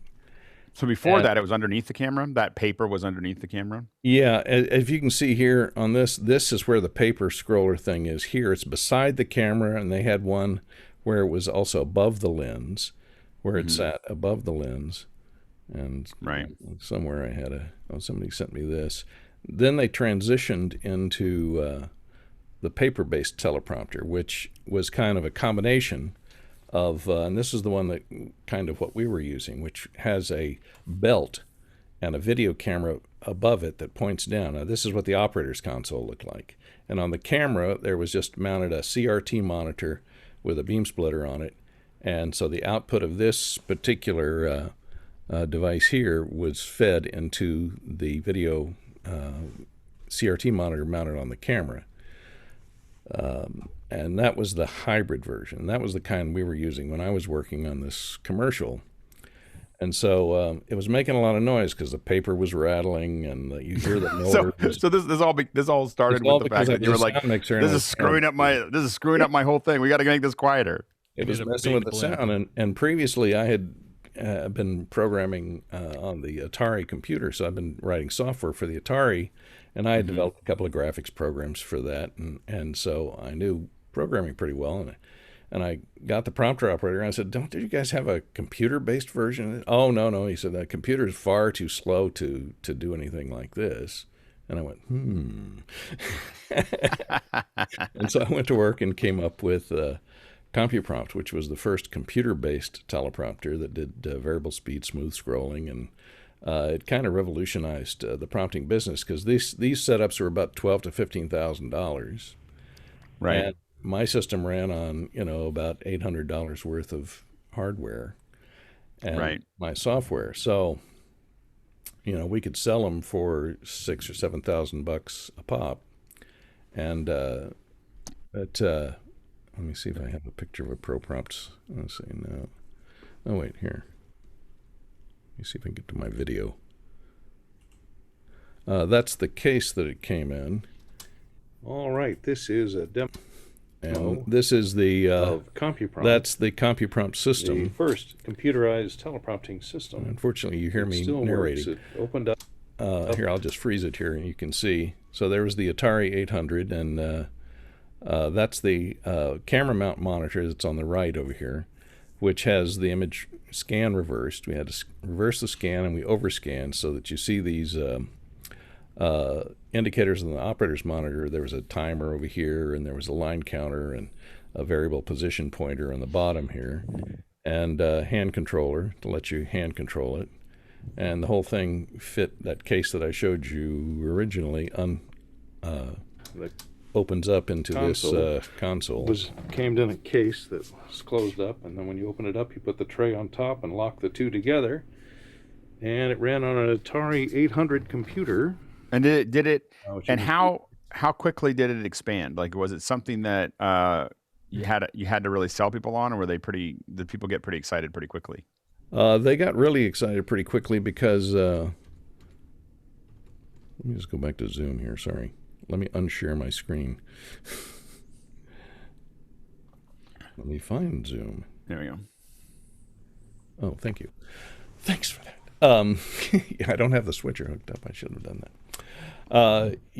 We opened a rental office and we licensed it to people that wanted to rent it out and perform services, prompting services, and then we did licenses, sold it to companies that were going to use it in-house. So we sold systems to IBM, we sold systems to the Defense Intelligence Agency and JCPenney and all these big corporations. And we opened up service companies all over the world, some in Australia and some in, one in New York, Canada, Australia, Europe. Yeah. And so it went pretty well there for about 6 or 7 years. We were the only game in town for computerized teleprompting. And this is before, of course, the PC didn't exist, the Mac didn't exist. And it took a while for people to catch on. Some of the bigger newsroom systems that ran on, mini computers or mainframes tried to come up with some computer-based display systems, but the hardware wasn't really as good as that. It turns out the games. Yeah, the Atari was well suited because it had a large font. It had the ability to do smooth scrolling and vertical interval linked in programming so that I could write it so that it's completely smooth and bidirectional and variable speed so that the operator could control it. And the main thing that brought it to popularity so quickly is as soon as we started using it on the set, people went, we scheduled all day to do this one spot. We're done before lunch. It's because you could requeue back to the beginning instantly, or you could jump to bookmarks within the script. You have a 15-page script. You can jump to bookmarks, and with the old style, you'd have to wait for the guy to scroll through the paper. If you wanted to make an edit, and cut the paper, like we want to cut that. I was thinking about last week. Michelle and I were working together, and we're editing all the time. Like you're sitting there just constantly, shaving this word, shaving. And I was thinking about it while you were talking because I didn't even know about the paper one. I mean, to me, it all started with the computer. And so I was thinking about all the edits Michelle made last week and the fact that would have been, and again, I think that what's important about that is understanding that oftentimes our tools limit our creativity. When it's hard to do something, we just don't do it. So you stuck with the script that you had because you don't have enough time. You've got 20 people on set, right, that have to wait for that. And you'll just go, we're just going to do it that way. Or the person's going to have to make it up or whatever because we don't have time to cut it out, right? Yeah, now, unfortunately, everybody is in on that bandwagon. And so we ask for them to get the scripts, we're doing a job today out in Santa Barbara, and so trying to get the script from the guys writing it. We just have a few more changes to do, and so we try and get it in and clean it up for the teleprompter because usually they have all kinds of slide cues and notes to themselves and all this kind of stuff we have to edit out. But yeah, they're changing it up to, here, I have it on my iPhone. Can you use that? Well, we were changing it while they were doing it. It's like someone reads it and you go... You normally expect to change it while you're doing it. But just to get the first script from them now, they're so used to being able to edit up to the last second. And now I say, well, we can make changes on the set. And of course they do. You spend half the day, tweaking every word and changing this and trying it again. So it's definitely changed the way that you do that kind of stuff. Before it would take, we're down for 20 minutes while we change 4 words on the prompter. And where did you see the big changes? So the first big change was going from paper to computer. And then you said for 6 or 7 years, you were the only game in town. Where were the other big leaps that you saw between that point in time, late 80s and today? Well, they transitioned into the PC based probably around 89, 90. And that allowed, because they had graphics cards had to come around finally that output, composite video or stably and, could scroll fast enough. I mean, CompuPrompt, you could scroll really fast. Later in the video I had there, it shows you could scroll from beginning to end in just a few seconds. It had a super turbo speed.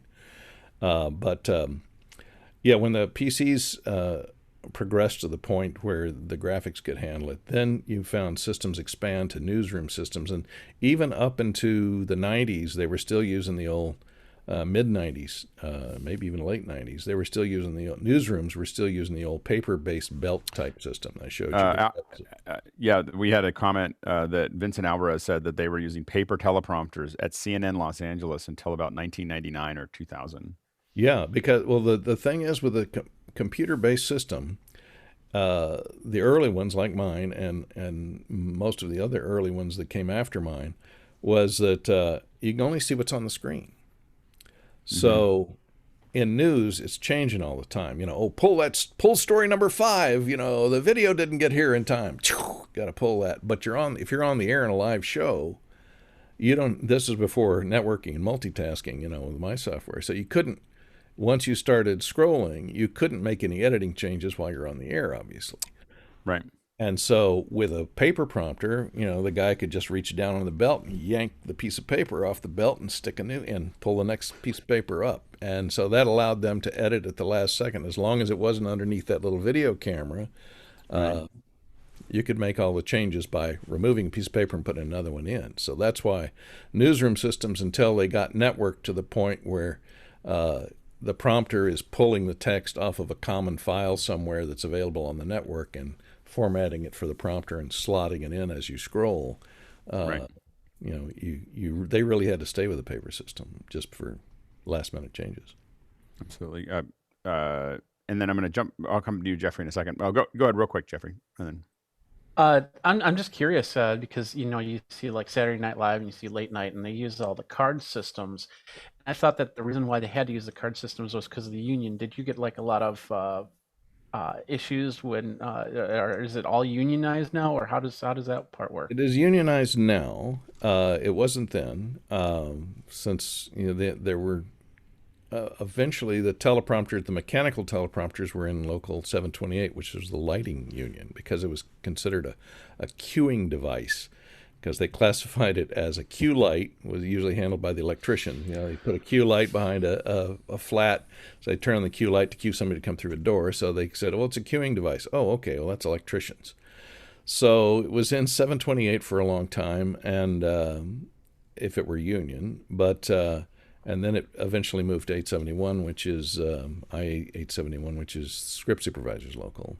So it is a union position now. But we didn't usually have any flack, and on commercials, they were all mostly, worked through dual payrolls, so they were union and non-union mixed. So we really never had any problems.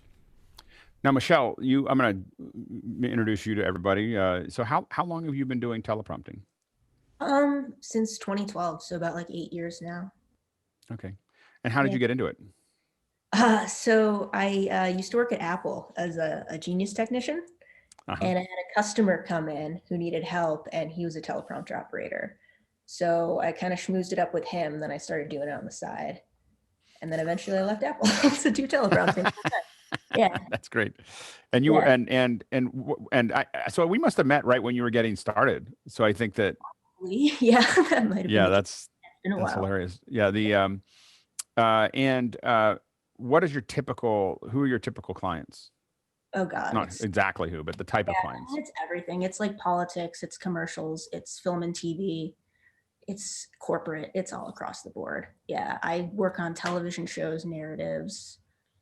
I'm also in local 52 in New York. And that's for teleprompter, but you can do non-union, union work. It doesn't matter. And you're not, you're not in New York now, right? No, I'm in Colorado now. So I was in New York for like 10 years, and then I moved around when COVID started. So I've been doing a lot of prompter remotely. So yeah, it's been. And how is that? It's been cool. I mean, it's mostly like through Zoom, or I've used this thing called OBS Ninja, which works off Chrome really well. Also, some people use vMix, which is very similar to that. So you're just basically like sharing your screen, your prompter screen with the client. Yeah. And, there is a little bit of a delay. So that is the only thing to sort of compensate for that I've had to get used to, is I'm scrolling past people. So you have to anticipate changes a lot more now, especially with people's cadence because of that. Yeah. Yeah. And then, I found that the Zoom solution, which is what we used last week and the week before, it's the first time I've done it over Zoom. And other than that, dealing with a little bit of latency. And then the really important thing is to optimize for video in the screen Yes. share. Yeah. Super Otherwise, important. problem. Yeah, definitely. Yeah. And but I thought, do you like the fact that you don't have to go anywhere, you just do it from your house? It's pretty great. Yeah, I can sort of just roll out of bed now and open up the computer, and then I don't have to share my video most of the time either, which is really nice. So yeah, no, it's been pretty great. Yeah. Yeah. I've been I like it because one of the things I thought was really interesting about what we did, and it was over the last couple of weeks, was that it was more interactive with the producers. And sometimes I think that would be bad, but the creative director and the event director and everyone else was able to be in the same Zoom, watching the text go by, and the person's talking, and then very quickly they can all be talking. What we did is we set up a speaker, underneath. We had an output from my computer. We had a speaker underneath the teleprompter, and so we could very quickly switch, to people in Zoom talking to the guests or talking to our VIP. So they're able to sit there and talk about the script and everything else. And then we immediately switch back and they see the teleprompter and everyone sees it, as it's going through. And so we were able to very quickly edit it. And like, for instance, one of the things that I try to do when I have enough time is because I've been on the receiving. I've done a little teleprompting, not nearly at professional level, but a little teleprompting when in a pinch. I know how to run the software, right? And but I've done a lot of reading it. And so so I would sit down and while we're waiting for talent, I would read through it as a broadcaster would. Like just I'm going to read through all this, and then I was able to talk to everyone about it, about what's working, not working. I don't like this word. I don't, this is going to be, and as me, I would say, well, this is going to be hard to say. You've got, like there's little things as a person that does this, that two vowels next to each other, especially like two A's, two words that have vowels or two words that have A's are really hard to say. So you're like, let's change that word or move this around or reorganize this so I try to get through as much of that as possible as we work through it. But I found it to be incredibly interactive and way easier to work with than anything we had done in person. Like that's what I thought was interesting, was other than the little lag and every once in a while little bandwidth issues and Wi-Fi issues in the house we were in, we couldn't really run wire. And so anyway, it was but other than that, I thought it was just stunningly interesting, to do that. So do you think that is probably going to be something in your job description from now on? I sure hope so. Yeah, I'm enjoying it. So hopefully people can even, past everything, I hope people continue to do these shoots this way. And I'm assuming there's going to be more remote events. So I'm anticipating more people getting into doing it this way as well. And hopefully over time, maybe there'll be a little bit less latency, so I don't have to overcompensate for that all the time. Yeah. Absolutely. And so for both you and Courtney, what are the things, before we get to the questions, what are the things that you think people need to know when they're prepping for working with a prompter operator? What are the things that you think that people miss or they're not ready for? Courtney? Do you have anything specific? I don't know if they're not ready for it. It's a nice way to say, what are your pet peeves? What are your pet peeves? Well, pet peeves is always script change. My pet peeve is, they sent me a script at 11 o'clock the night before. I've gone through, I've cleaned it all up, I've formatted it, I've separated the paragraphs out so it reads, they have space between the paragraphs, and then they come up and they hand me a thumb drive on the set and say, oh, we rewrote the script this morning and here it is, and it's it's an Excel file, in a table format. It's hard to pull things out of tables for us, and PDF. You gotta, or it's a PDF. Yeah, they give me it's a PDF. Here, can you use that? Yeah. There's a hard line feed on every line. I'm sorry, go ahead, Michelle. No, yeah, it works, but yeah, you have to redo the formating and stuff. Yeah, you have to really massage it so that you don't end up with one word on a line or, stuff spaced out with the big blank areas going through. And people don't realize that it has to be reformatted. And the worst thing is that they said, oh, we made a few changes. And I went, okay, well, we formatted it for the prompter. And it's 37-page long script. Where did you make the changes? I don't know. They're in this file here. Yeah, but it's formatted completely different. If you just mark the 4 words you changed, we could change them in about 10 seconds. But now I got to spend an hour and a half re-cleaning up the file because they didn't mark the changes. Yeah. Oh, go ahead, Michelle. Oh, no, I was gonna say a lot of people are using Google Docs, so that really allows you to have, last minute changes. Yeah, now 7 people have made changes to it. Yeah, it's a little tough. You have to kind of tell people like, look, you got to stop at some point so that I can pull this out. Well, and one of the things that we did a lot, we've done a lot of is when we have more control over it, we do trace, make sure we trace changes so that they can do whatever they want with the document. We're not referring to that document. We're referring to the changes. Like we open up that document and we see that they changed this word, this, and we try to not have it be a new file. Yeah, we tell them if they're using Microsoft Word to turn on track changes. Right. And every time apply those changes, and then if they make more changes, track those. So that way we know what's changed. What else? What are other pet peeves? What are the Oh no. That's probably the biggest one. Cameramen always hate it because you're taking away half a stop from their light.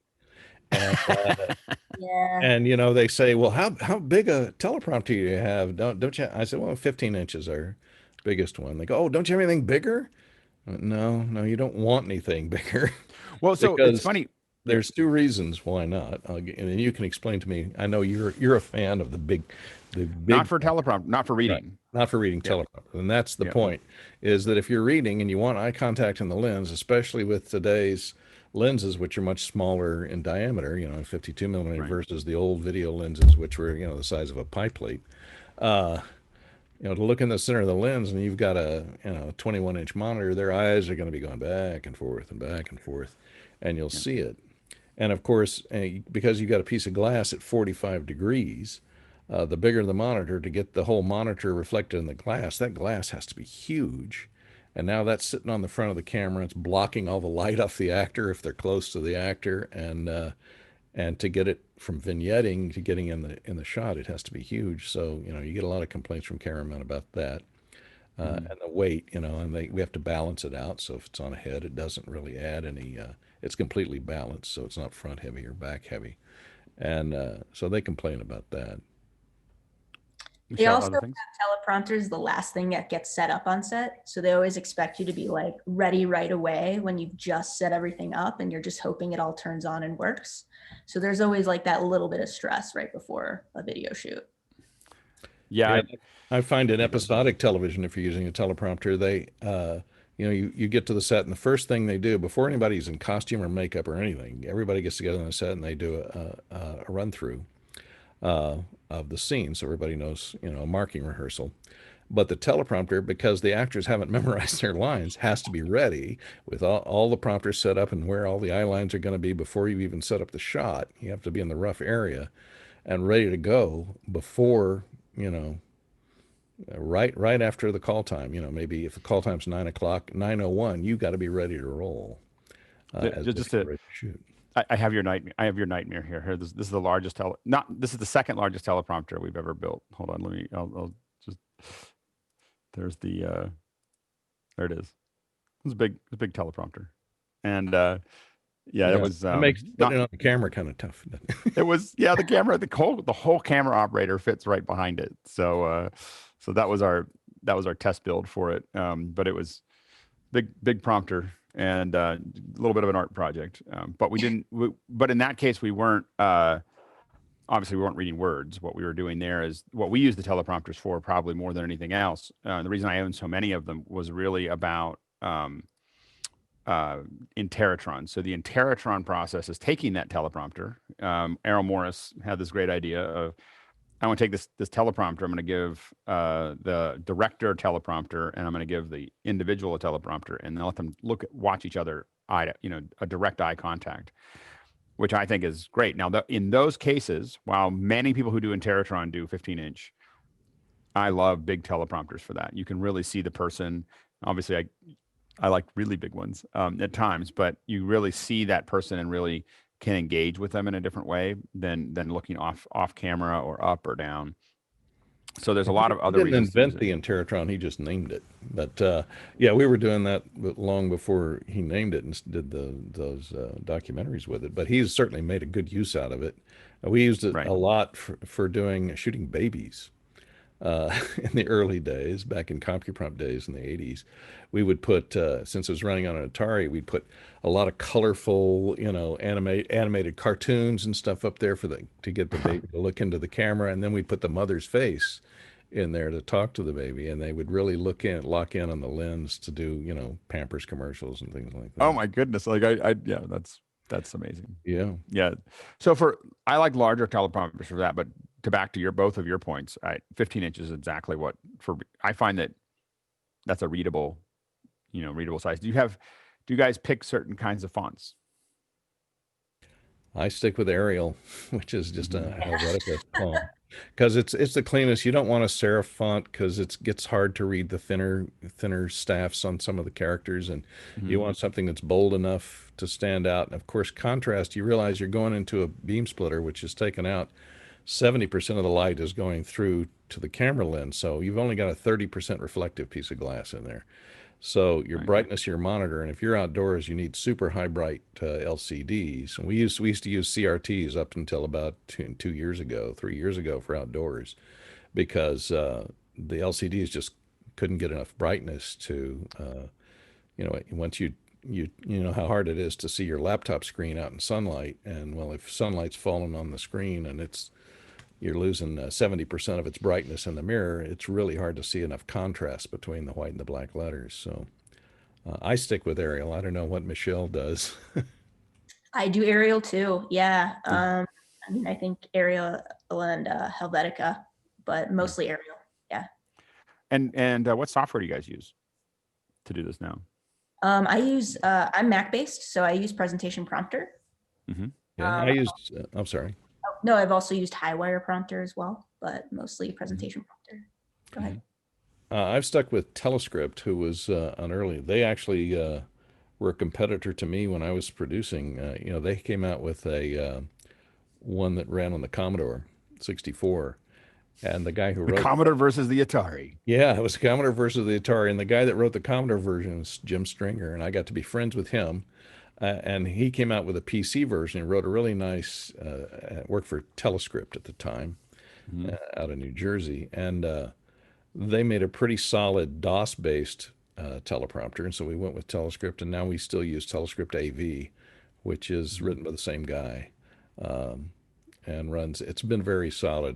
That's the most important thing is it's got to be stable. You're running on a Windows machine, God knows it tries to update itself, or you got to shut all that stuff off, and it's talking directly to the video card to do the smooth scrolling without artifacts, and so it has to be really stable, because you don't want it going south or having to reboot in the middle of a live show. That's the most important part. And do you use any hardware controllers?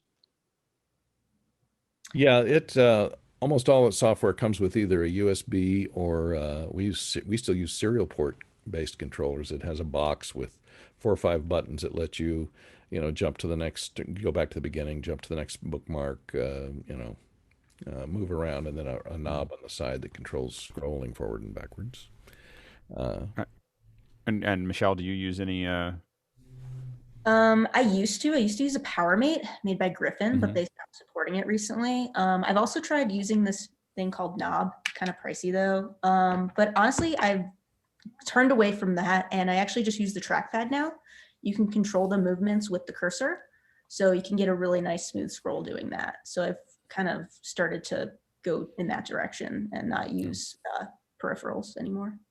The only fear about that is laying my hand down on top of the laptop or something and scrolling someplace else. That's the other paranoid thing as a prompter operator. If you were stopped somewhere and you hit something on the keyboard and it jumps to some other place in the script, you don't know where you are. It's really hard to know, well, where was I? Was I before this? Was I back? Am I down past, or am I back toward the beginning? I don't know. Can I scroll forward? No, I don't recognize that. Let me scroll backward.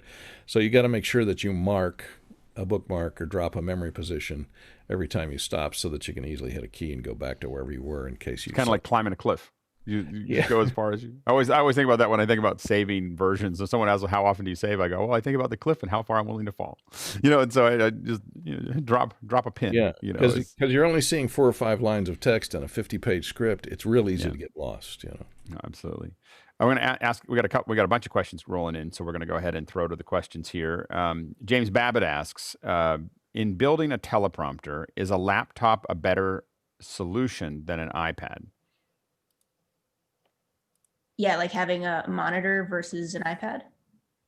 Yeah, just having a laptop running, I guess it would be a laptop running a screen rather Yeah. than an I mean, iPad. it's more stable, and when you're working with high-end executives, I think you want something that you know is definitely going to work versus an iPad, which I know we all know has some issues. I have used Sidecar though, some new technology on the Mac, and that is pretty good. And I've used it in some situations where I've had to, but my go-to is definitely using a monitor. I don't know what Courtney thinks on that.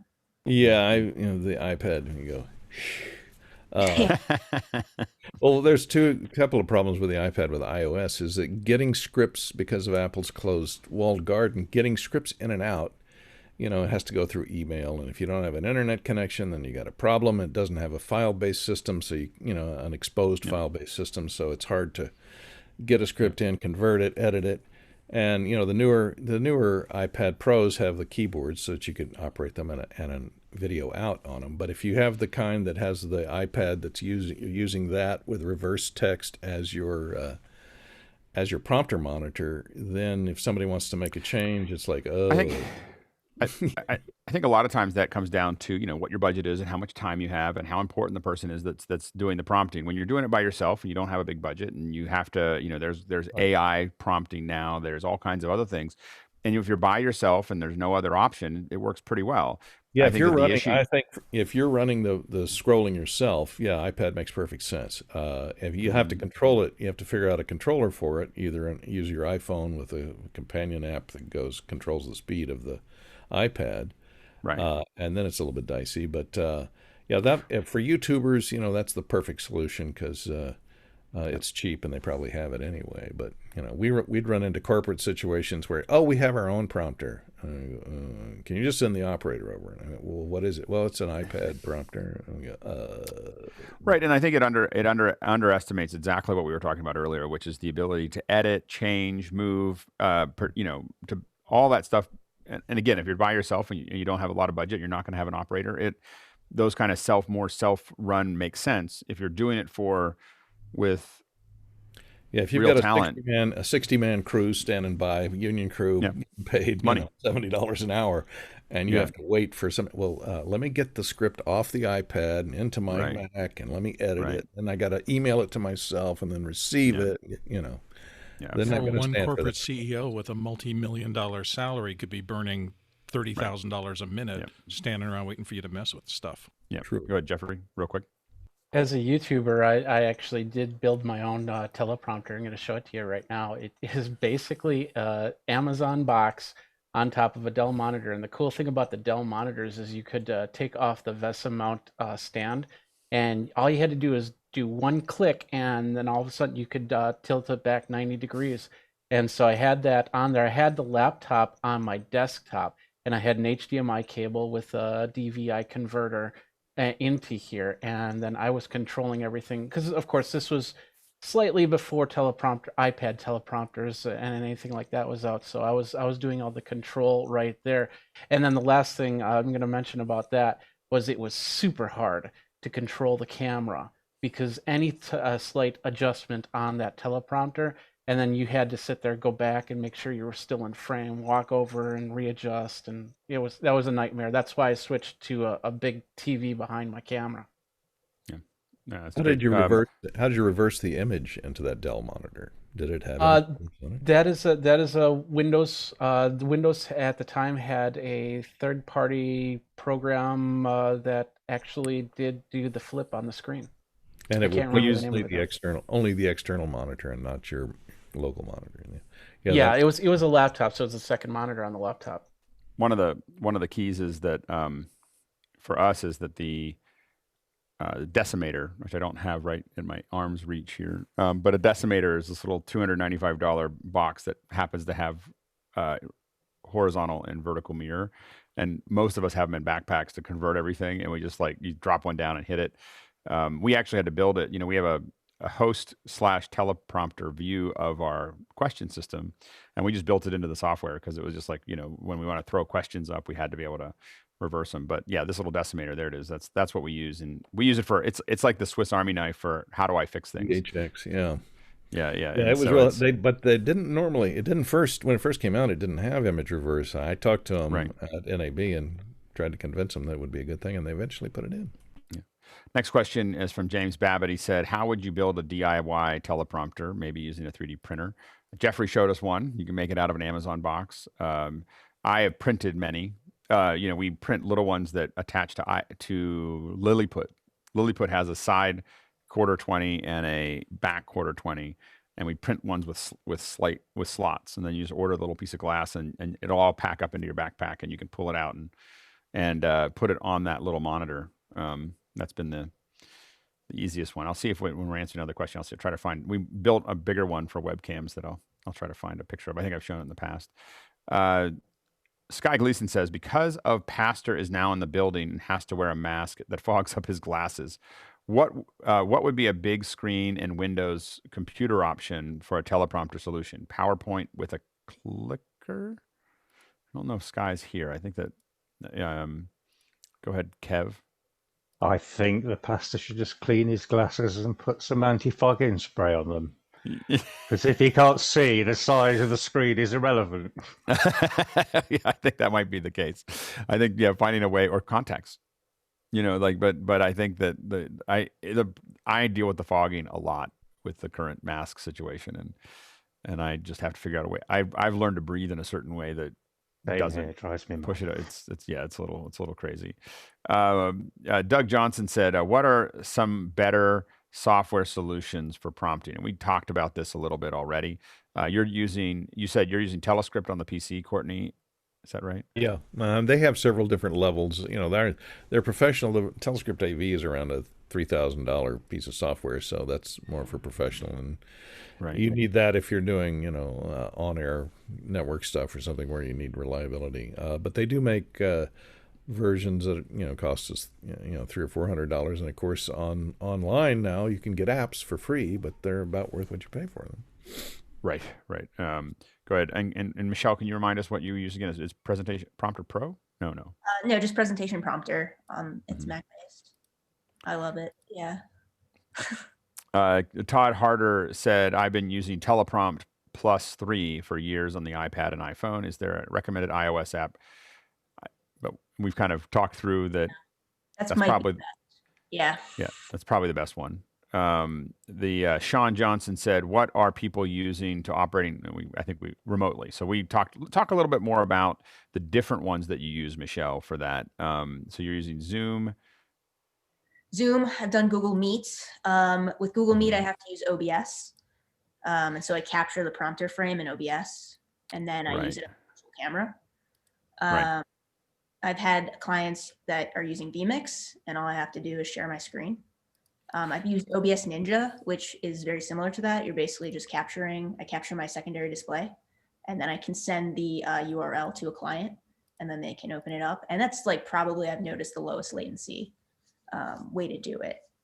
You said the vMix is the lowest latency? No, OBS Ninja has been the lowest latency. Oh, OBS Ninja. That's legit me just capturing my secondary display, sending the link to a client, and then them opening it up on their end. Then they can also do PIP with that, so they can pop the window out and then move it up closer to their webcam if they need to. So I love using that way, but most people want to go through Zoom, so I wind up having to share the screen through Zoom, which is fine. It's just there is that latency aspect to it. For us, it's just user issues now. I think Zoom has reached that point where they're so much part of what everybody knows that you think through the process of, if I tell the client I want to use something other than Zoom, I think about how much work it's going to take to get everybody up to speed. And that becomes the kind of the limiting factor, regardless of whether it's the right solution or not. No, it's fine. It's super convenient. Plus, we have the chat feature, which is really great. People can send me changes through that, or they communicate them to me, and everyone can see it in one place. So I'm all for Zoom, and I just kind of have been able to overcome the latency a little bit. Oh, this is the was going to show one other. This was an all-in-one that we built long ago. Let's see here. Let's see if I can share this. In the land of teleprompting, we're building your own here. This is a little bit more involved. So this is a, let's see if I have a, let's see. There it is in the front. So it had a little light that we built into it. It was a little Mac Mini with a screen. And of course, we were doing Hangouts on this at the time, so we were more interested in that. But it all flipped down. This is actually a C920 that's vacuum formed into the back. So this didn't require, you didn't put a whole camera back here. You just had a webcam that was just, you know, this was all vacuum formed, and then the webcam was just built into it. And so then and this was probably, I don't know, this says November of 2012, so 8 years ago, our little all-in-one solution. And again, we were doing more of the Interatron than the text, but it worked well with text as well. But it's all, you know, as a webcam, it was nice because we realized, like, why are we doing all this camera gear? And we were just using webcams. And we were like, why do we have all this gear? We just stick it into the screen. So anyway. Next question is from Mickey. He said, on union sets, who is in charge of the prompter rigs? What is coordination with camera departments like, and what details need to be exchanged? Well, the teleprompter operator is in charge of all the hardware.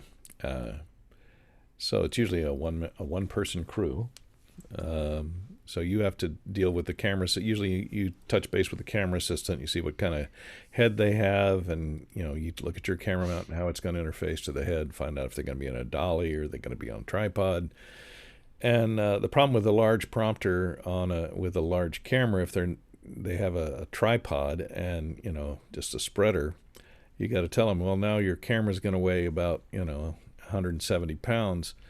And if you want to move to another setup, you know, creep in a little bit, move to the left, move to the right, it's kind of an operation because you're dealing with all that weight. So we tell them always to either be on a dolly or have at least a wheeled spreader so that they can move around easily. The thing that was life-changing, this was a guy that used to do a ton of stuff for CNN. He got us to get hot pods. So I think they're now made by Sackler. It's like Hot Pocket. No, it's hot pods. And they have a pneumatic center column. Right. It's like a PED. It's like a PED, but it's not a whole PED. It folds up like a little tripod, but it has this pneumatic piece. You can open it up. You can change height. And it was like from a person who does a lot of teleprompting or has a lot of teleprompter hardware, being able to just shift the camera up and down was like life changing. Now it's a you know, $5,000 tripod. It's not like a $10 tripod, but it was like immediately being able to have something that you can't bring a pet into someone's house, right? And so, but once you throw that on wheels with that center, you suddenly just were much more. This gets back into that whole paper versus computer. You were just much more creative because you were able to just move the camera up and down, move it around, do whatever you need to do, and get it just to where you want it, rather than going, oh, do I want to take up that much crew time to do a reset? You know, and a lot of the jobs we do now, I don't know if Michelle does, or if she's doing everything remotely now, she doesn't have to deal with the camera equipment on the set. But if we do what we call a roll-up configuration, which just basically we mount the prompter on a stand of its own. So it's sitting there with its beam splitter and you just roll it up in front of the lens. And if it's going to be a static shot, if the camera's not panning, or, you know, you can zoom around within the glass, you know, so you can change your angle somewhat during the shot, but you're not going to move the camera 3 feet to the right in this situation. So, you know, we do probably about 80% of our jobs these days, especially corporate stuff, is, you know, cameras on sticks. We roll it up in front. They run through the stuff. You roll it away. They can go off and do it without having to really attach anything to the camera at all. That makes it much more convenient for the camera operator, and so they like that. But then when they want, you know, well, we need to come down about 4 inches, and you have to get together with them and pull it away and let them lower the camera. And for those watching who don't know the language, PED is short for pedestal, which is the old pneumatic camera pedestals that raise them straight up and down.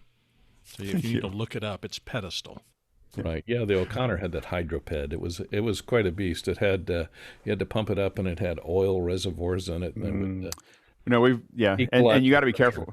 You don't want to. The one of the problems we had with teleprompters is they add so much weight to the front. One thing people forget is how important it is to balance them. So balancing heads is something that people don't really think about sometimes when they're getting started. But balancing your head is all about keeping your head working.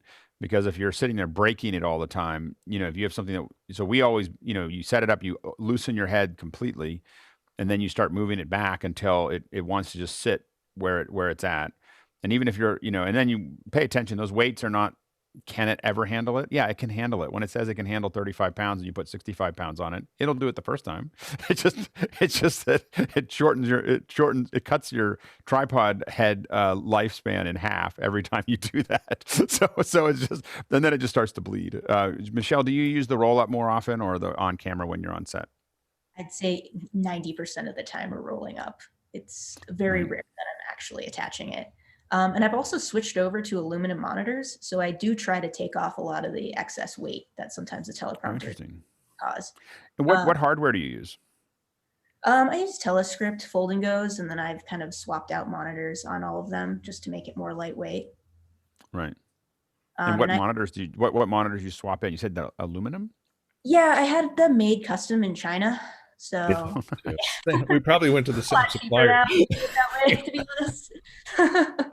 Who shall awesome. Remain nameless. Yes, and they do a good job. And they have aluminum cases on them, and they're still pretty tough, and they're super bright. 1,000 nit monitors. Yeah, which sometimes is too bright for some clients. Yeah, you got to turn the backlight down. Yeah, when they did your backlight adjustment work when you got yours? Because I had to call them in China, and they had not linked the remote control. There's a backlight control on the menu, but it didn't do anything. Doesn't do anything. Yeah. Well, I called them and they fixed that for me, and I had them send me the code, and I burned new ROMs. But no, I might have to contact them about that. Yeah, the other thing that people don't realize is in the getting back to the balance is on studio cameras or something where we've got a long zoom lens or something that throws the prompter, 1.5 feet off the center of gravity. So you got to counterbalance it. So and you don't need your counterweights have to be twice the weight of the monitor. Otherwise you got to have them sticking out and back about 1.5 feet. So you got to carry around twice the amount of weight of that prompter to put on camera on the back as a counterweight and to balance it out. And so, and the other pet peeve that cameramen hate is they always like to use prime lenses for some reason. They're doing something for the web, and we got the Primo primes, because they look a lot sharper than that ingenue zoom. And I went, this stuff's going on the web. And we just so every time you have to change the lens, okay, let's look at the 50. Oh, let's get the prompter out of the way. Okay, put the 50 on. Okay, put the prompter back. How's it look? Oh, no, we need to go tighter. Oh, take the prompter away. Put the 75 on. So I try and discourage them from using primes, even though I design my own camera mount and it has a swing away. The issue is here's the thing that kills that conversation, and the reason I never use primes behind a teleprompter is because I've already put the glass on the teleprompter. Right. Does not. It's you're going through a smoky glass. yeah, you're going through silvered glass. That is, even if it's really good, it's nothing near the camera glass, right? So the difference between an ingenue zoom lens and a super speed or whatever you're putting on is zero. Right. And it may work in your head, but you just have to remember you're going through, a maybe $100 piece. You've got a $50,000 lens going through a $100 piece of glass or a $200 piece of glass. It's just not going to be the same, and it's going to soften it to that level. And the stuff we shot that I just shot was razor sharp, like it's, streaming. So but I shot in 6K, and when I look at it, I'm like, wow, this looks great, and so I don't think that. Would it look better without the teleprompter with the super speed or something like that? Absolutely. Like it would be just that little bit more sharper, but I don't think that, anyone's going to notice. Anyway, Stuart. I'm just curious as to who could see a lack of sharpness in an ingenue zoom lens. They're gorgeous. I agree entirely. I have forced DPs to do A/B tests with me, and they are about 50% accurate. So, all right. Brian Anderson asks, is there a standard for stage direction, turn left in a teleprompter? So what about the use of bold words, colored text? Is there a standard way that you approach that? think it's a job by job basis, depending on the client and the situation. Mm-hmm. I'll usually, if you have to turn to another camera, I'll put in some dashes with a greater than symbol to tell them to look left or look right, to go to the other prompter. And using color, the CompuPrompt, which was the first one we came up with, one of the selling points was you could color code the text, so you could put one person in one color and another person in another color, or stage directions in red. And sometimes we do that for stuff that doesn't need to be red. But the problem is when you start putting stuff in color, your brightness drops down and your contrast drops down, and it becomes harder to see at 30% reflectivity. So if you're going to start using colors, make sure it's stuff that's there for your reference, that the person in front of the camera doesn't need to read aloud, because they're going to have a hard time seeing that colored text sometimes. Plus, you run into the problem that many people are colorblind. And so if you've got red or blue text, or it still has to maintain enough brightness and contrast to see, and they might not be able to see it. Right. And so there's no teleprompter standard. You guys haven't built a standards committee. We use for stuff. What we use is inverse text for stuff that's not to be read, like a name or stage direction. Look to the left, slide 2 goes here, whatever, so that they know. Okay, if it's an inverse text, don't say it. Do you have any opinion? Do you have any opinion about all caps versus lowercase? Oh, I have a big opinion about that. I'll let Michelle chime in first, though. I think it's so much easier to read uppers and lowers. I think when you just have a block of all caps, I agree entirely. So much harder. And unfortunately, somebody out there is publishing guidelines for teleprompters that says, prompter text has to always be in all caps. I have a really in the old days when we had fixed width fonts, and you had an 8-bit font, you had 64 dots to make up that letter. Mm-hmm. Yeah, it was true. All caps was what you had to use. But these days, everybody's used to reading, computer fonts and magazines and text. That normal mixed upper and lower is definitely the way to go. Plus, you get more on a line. You get the emphasis of proper names stand out, acronyms stand out, which are not differentiated if you're in all caps. Emphasis can be in all caps. Our leader has that problem with Twitter. Stuart Fairweather asks, what's the lightest teleprompter with wireless connected display that will mount on a matte box in front of a handheld or shoulder mounted cine camera? Go ahead, Stuart. Do you want to talk about that a little bit? Not phone based. Right. Do you guys have any Mickey? Yeah, probably that small HD 5-inch monitor or 7-inch monitor that has a Teradek built in, and you can just grab power off the P-tap of the camera, I guess. Well, you're just looking for an above the lens, or do you want it to actually go through the lens? That's the question. So that was my question too. When we get that question, they say, "Oh, we want it on there, and then we want it handheld, and we want it as light as possible, or it's on a steady cam."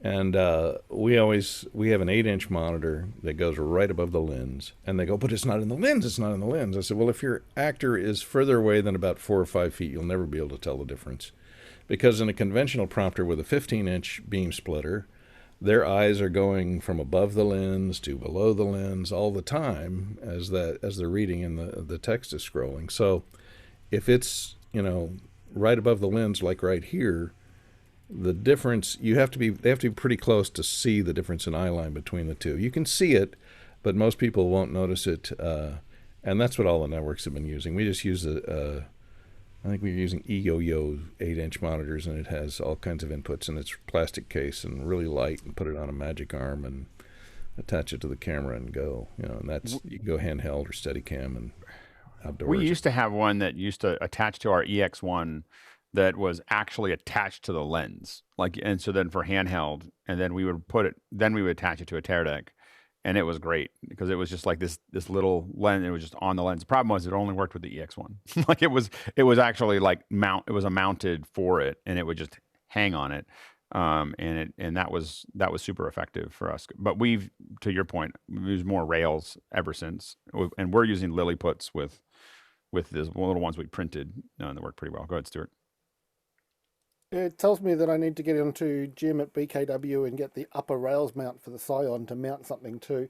I should also point out Kev actually put a link in the chat of a phone-based one that's very small and would look really good with using DSLRs and mirrorless cameras. One question from John Edelson said, have you tried Prompter Smart Pro Teleprompter app? It includes the patented voice tracked method of scrolling the text, auto follow using the talent's voice. I mean, I think that's coming for a lot of these things is this kind of auto prompt. And the thing that I'll keep saying is that I think it works great for YouTubers, and I think it's great when you don't have the resources to do it, or you're putting something together every day at home.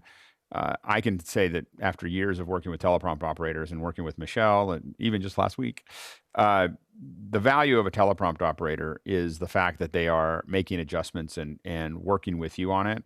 And if you are by yourself working on something at home, or you're doing something that's I think that this absolutely has huge advantages, because you're able to just if you're not going to hire a teleprompt operator, I think it's way better to have the scrolling with using AI, because it knows what it's looking for. Like that is a great. I mean, it's exactly what AI is good at.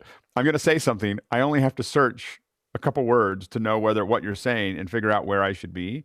So it is the perfect thing if you're trying to put something out every day on your own without an operator. If you have a crew, I think that's really when I go, I need an operator, is like, I have a crew and I'm paying that crew, $1,000. Across the entire crew, I might be paying $500 or $1,000 an hour, or $50,000 an hour, or whatever it is, depending on the size of the crew. That has to happen quickly. Like when I ask, the thing that I value in a prompter operator is the scrolling is very important. Obviously, it's the ninja skills of being able to edit while we're talking. Is like, oh, can we move this over? This isn't formatted. This whatever. And you watch an operator sitting there just doing it as you're talking. And we had it in last week. Our client stopped and just said, "Who is doing that? That is amazing." Like as they're talking, Michelle's like, just all these texts going in. But to me, that's the value of the operator. Is it's a creative moment, and there's a bunch of people, and there's a lot of money at stake, and a lot of money burning, and you have a professional doing a professional's job. But I do think, to your point, John, that I haven't played with this one. I played with a couple of them for my own stuff, like at home to do my little YouTube things. I'm like, it'd be kind of nice if I just had something that will play the words that I want to say. I lean more personally to just riffing, if you haven't noticed, but I am thinking about using some of this stuff. So have you played with it, John? Yeah, well, our park rangers use it because we don't have a crew. Right. It's been pretty successful. The problem we've had is because it's looking for the words, we can't put notes in it, to say, look here or do that. So, I've sort of asked this because maybe if more people used it, they would make it even better. But what we need is something that follows, but then also says, do this, do that, and not have it follow that. Interesting. Yeah, I had a question about that is that if you're just a newscaster, something that's never going to go back and do it more than once, it'd probably be perfect for, or a YouTuber who's going to read through the whole thing at once. The problem is if you make a mistake and have to back up 3 words, does it go back? Does it find where you went back to, or does it show you where to go back to? You can't really. It doesn't show you where to go back to. What it does do amazingly is you could go off script. When it doesn't know what you're saying, it stops. And as soon as you pick up the script again, it starts up again. When I saw it do that, that was magic, because when we were using it with our rangers, they were just reading it, and that didn't work. I said, if you want to say something different, do it. Mm-hmm. And it goes back to it. They thought it was magic. Yeah, the problem you get into with that is the same thing with prompter operator spaces, the deadly paraphraser. And you get a guy say, well, I kind of want to put my own spin on things, and stick to the words, because if you deviate from the words that are on the screen, the prompter operator doesn't know you're saying the same thing with different words. So they just kind of stop and wait for you to get back to the script, but you've already said that in different words. So they don't know. They're having to look at the script to scroll up and go, did he say that? I'm not sure, Yeah, you hear a comment in comms. You got to get back to it. You'll hear comments on the calls on the comms that just say they're off the rails, like off the rails. Now we're like, I always imagine the little train like wandering around through the. We'll scroll up, we'll scroll down, then I'll just hit black on the teleprompter and go. And Michelle, I don't want to put you on the spot because I don't know if you can do this right now. Are you able to show people what the teleprompter looks like? Do you have any safe text? Yeah, now I haven't restarted my computer, so hopefully it looks okay, because I usually like to do a fresh restart. But yeah, just give me like 1 minute and I'll share. Okay. So, and then Rachel Ann Clifton asks, when things go wrong, can you tell us your best survival stories? So I'll let Courtney go while Michelle pulls a rabbit out of a hat. Let's see. The most knuckle whitening situation I had, I was with CompuPrompt. So we had the little Atari 800 and we were prompting the Super Bowl.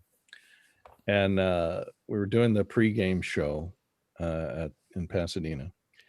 And everything was going smoothly. And then the talent and the director got into a fight because the talent was wanting to rehearse during the commercials. And I'm sitting I'm sitting 5 feet away from the talent in the booth. In the in the broadcast, I mean, in the press booth up where Musburger was, the Sprint Musburger, and so he would say, "Oh, let me just read through this stuff," and so I'm scrolling, and he's reading through it, and then the director going, "Prompter, where are you going? What the heck are you doing?" And Musburger just reamed the director and said, "Look, yeah."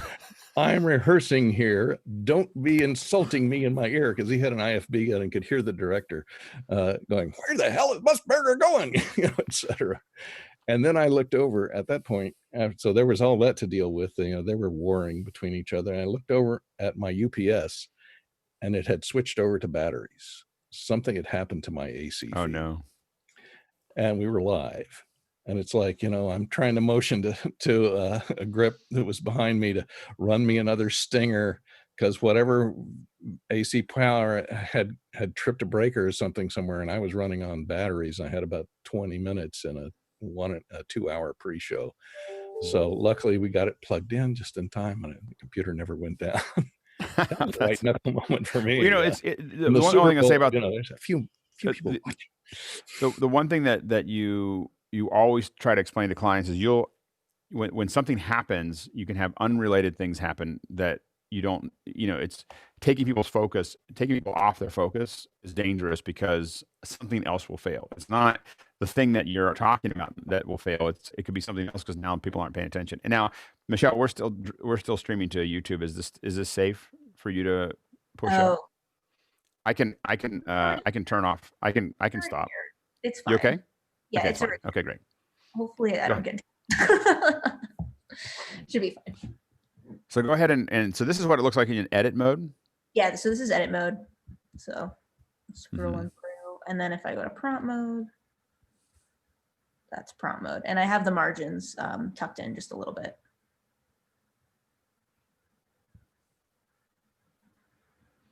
So there it is. This That's is what it looks like. This is what it looks like.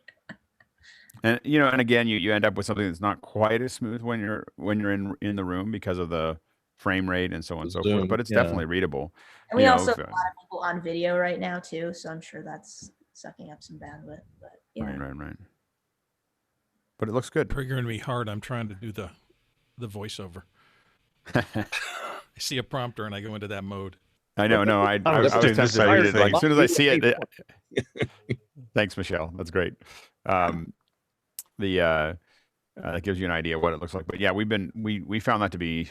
I actually, other than occasionally smoothness and the latency, I found it to be a better experience than being in the room because of the fact that we could incorporate so many other people so seamlessly once we set it up. And the key for us was having we're feeding the mic tap into the Zoom, and we're then doing an output back out from the computer, and it was super useful. Anyway, Courtney, Michelle, thank you so much for joining us. I gave Michelle like a day's notice. I was like, "Hey, do you want to do this?" so I was right. And Courtney, it was so great to hear the history of how this all worked. Is amazing. So it was definitely we learned a lot. Go ahead, John. Can we end with Courtney turning on his award in the background? Courtney, turn on the award. This is the award for building creating it, right? Sorry, the gardeners are here. Hey, Google, turn on the award lights. Sure. There it is. That's great. All right. Thanks, everybody. Great show. Thanks again to Courtney and Michelle. You can find them, here, but you can also find them in LinkedIn. Michelle, what's your company's name? Prompter. Yeah. So prompter.com. And you can find, sorry? HeyPrompter.com. K-Prompter? Hey, like, hey, what's up? HeyPrompter. HeyPrompter.com. Okay, so HeyPrompter.com. And then you see Courtney all the time. Courtney's he's here all the time. You can find him on our Discord, and you can find him everywhere else. And what's the name of your company, Courtney? ProPrompt. If you're in Los Angeles and need a teleprompter, give us a call. ProPrompt. ProPrompter. ProPrompt. Not ProPrompt. That's another company. That's another company. It's very confusing for me. ProPrompt.com. Say goodbye, Alex. HeyPrompter.com. Well, the music came on before I didn't say Hey Mickey, so I didn't have it all finished. All right. All right, everybody. We'll see you tomorrow. We're going to talk about how to stream music for musicians and all the little bits and pieces. And we're going to get a little music from Victor. Should be fun. All right. Bye, guys.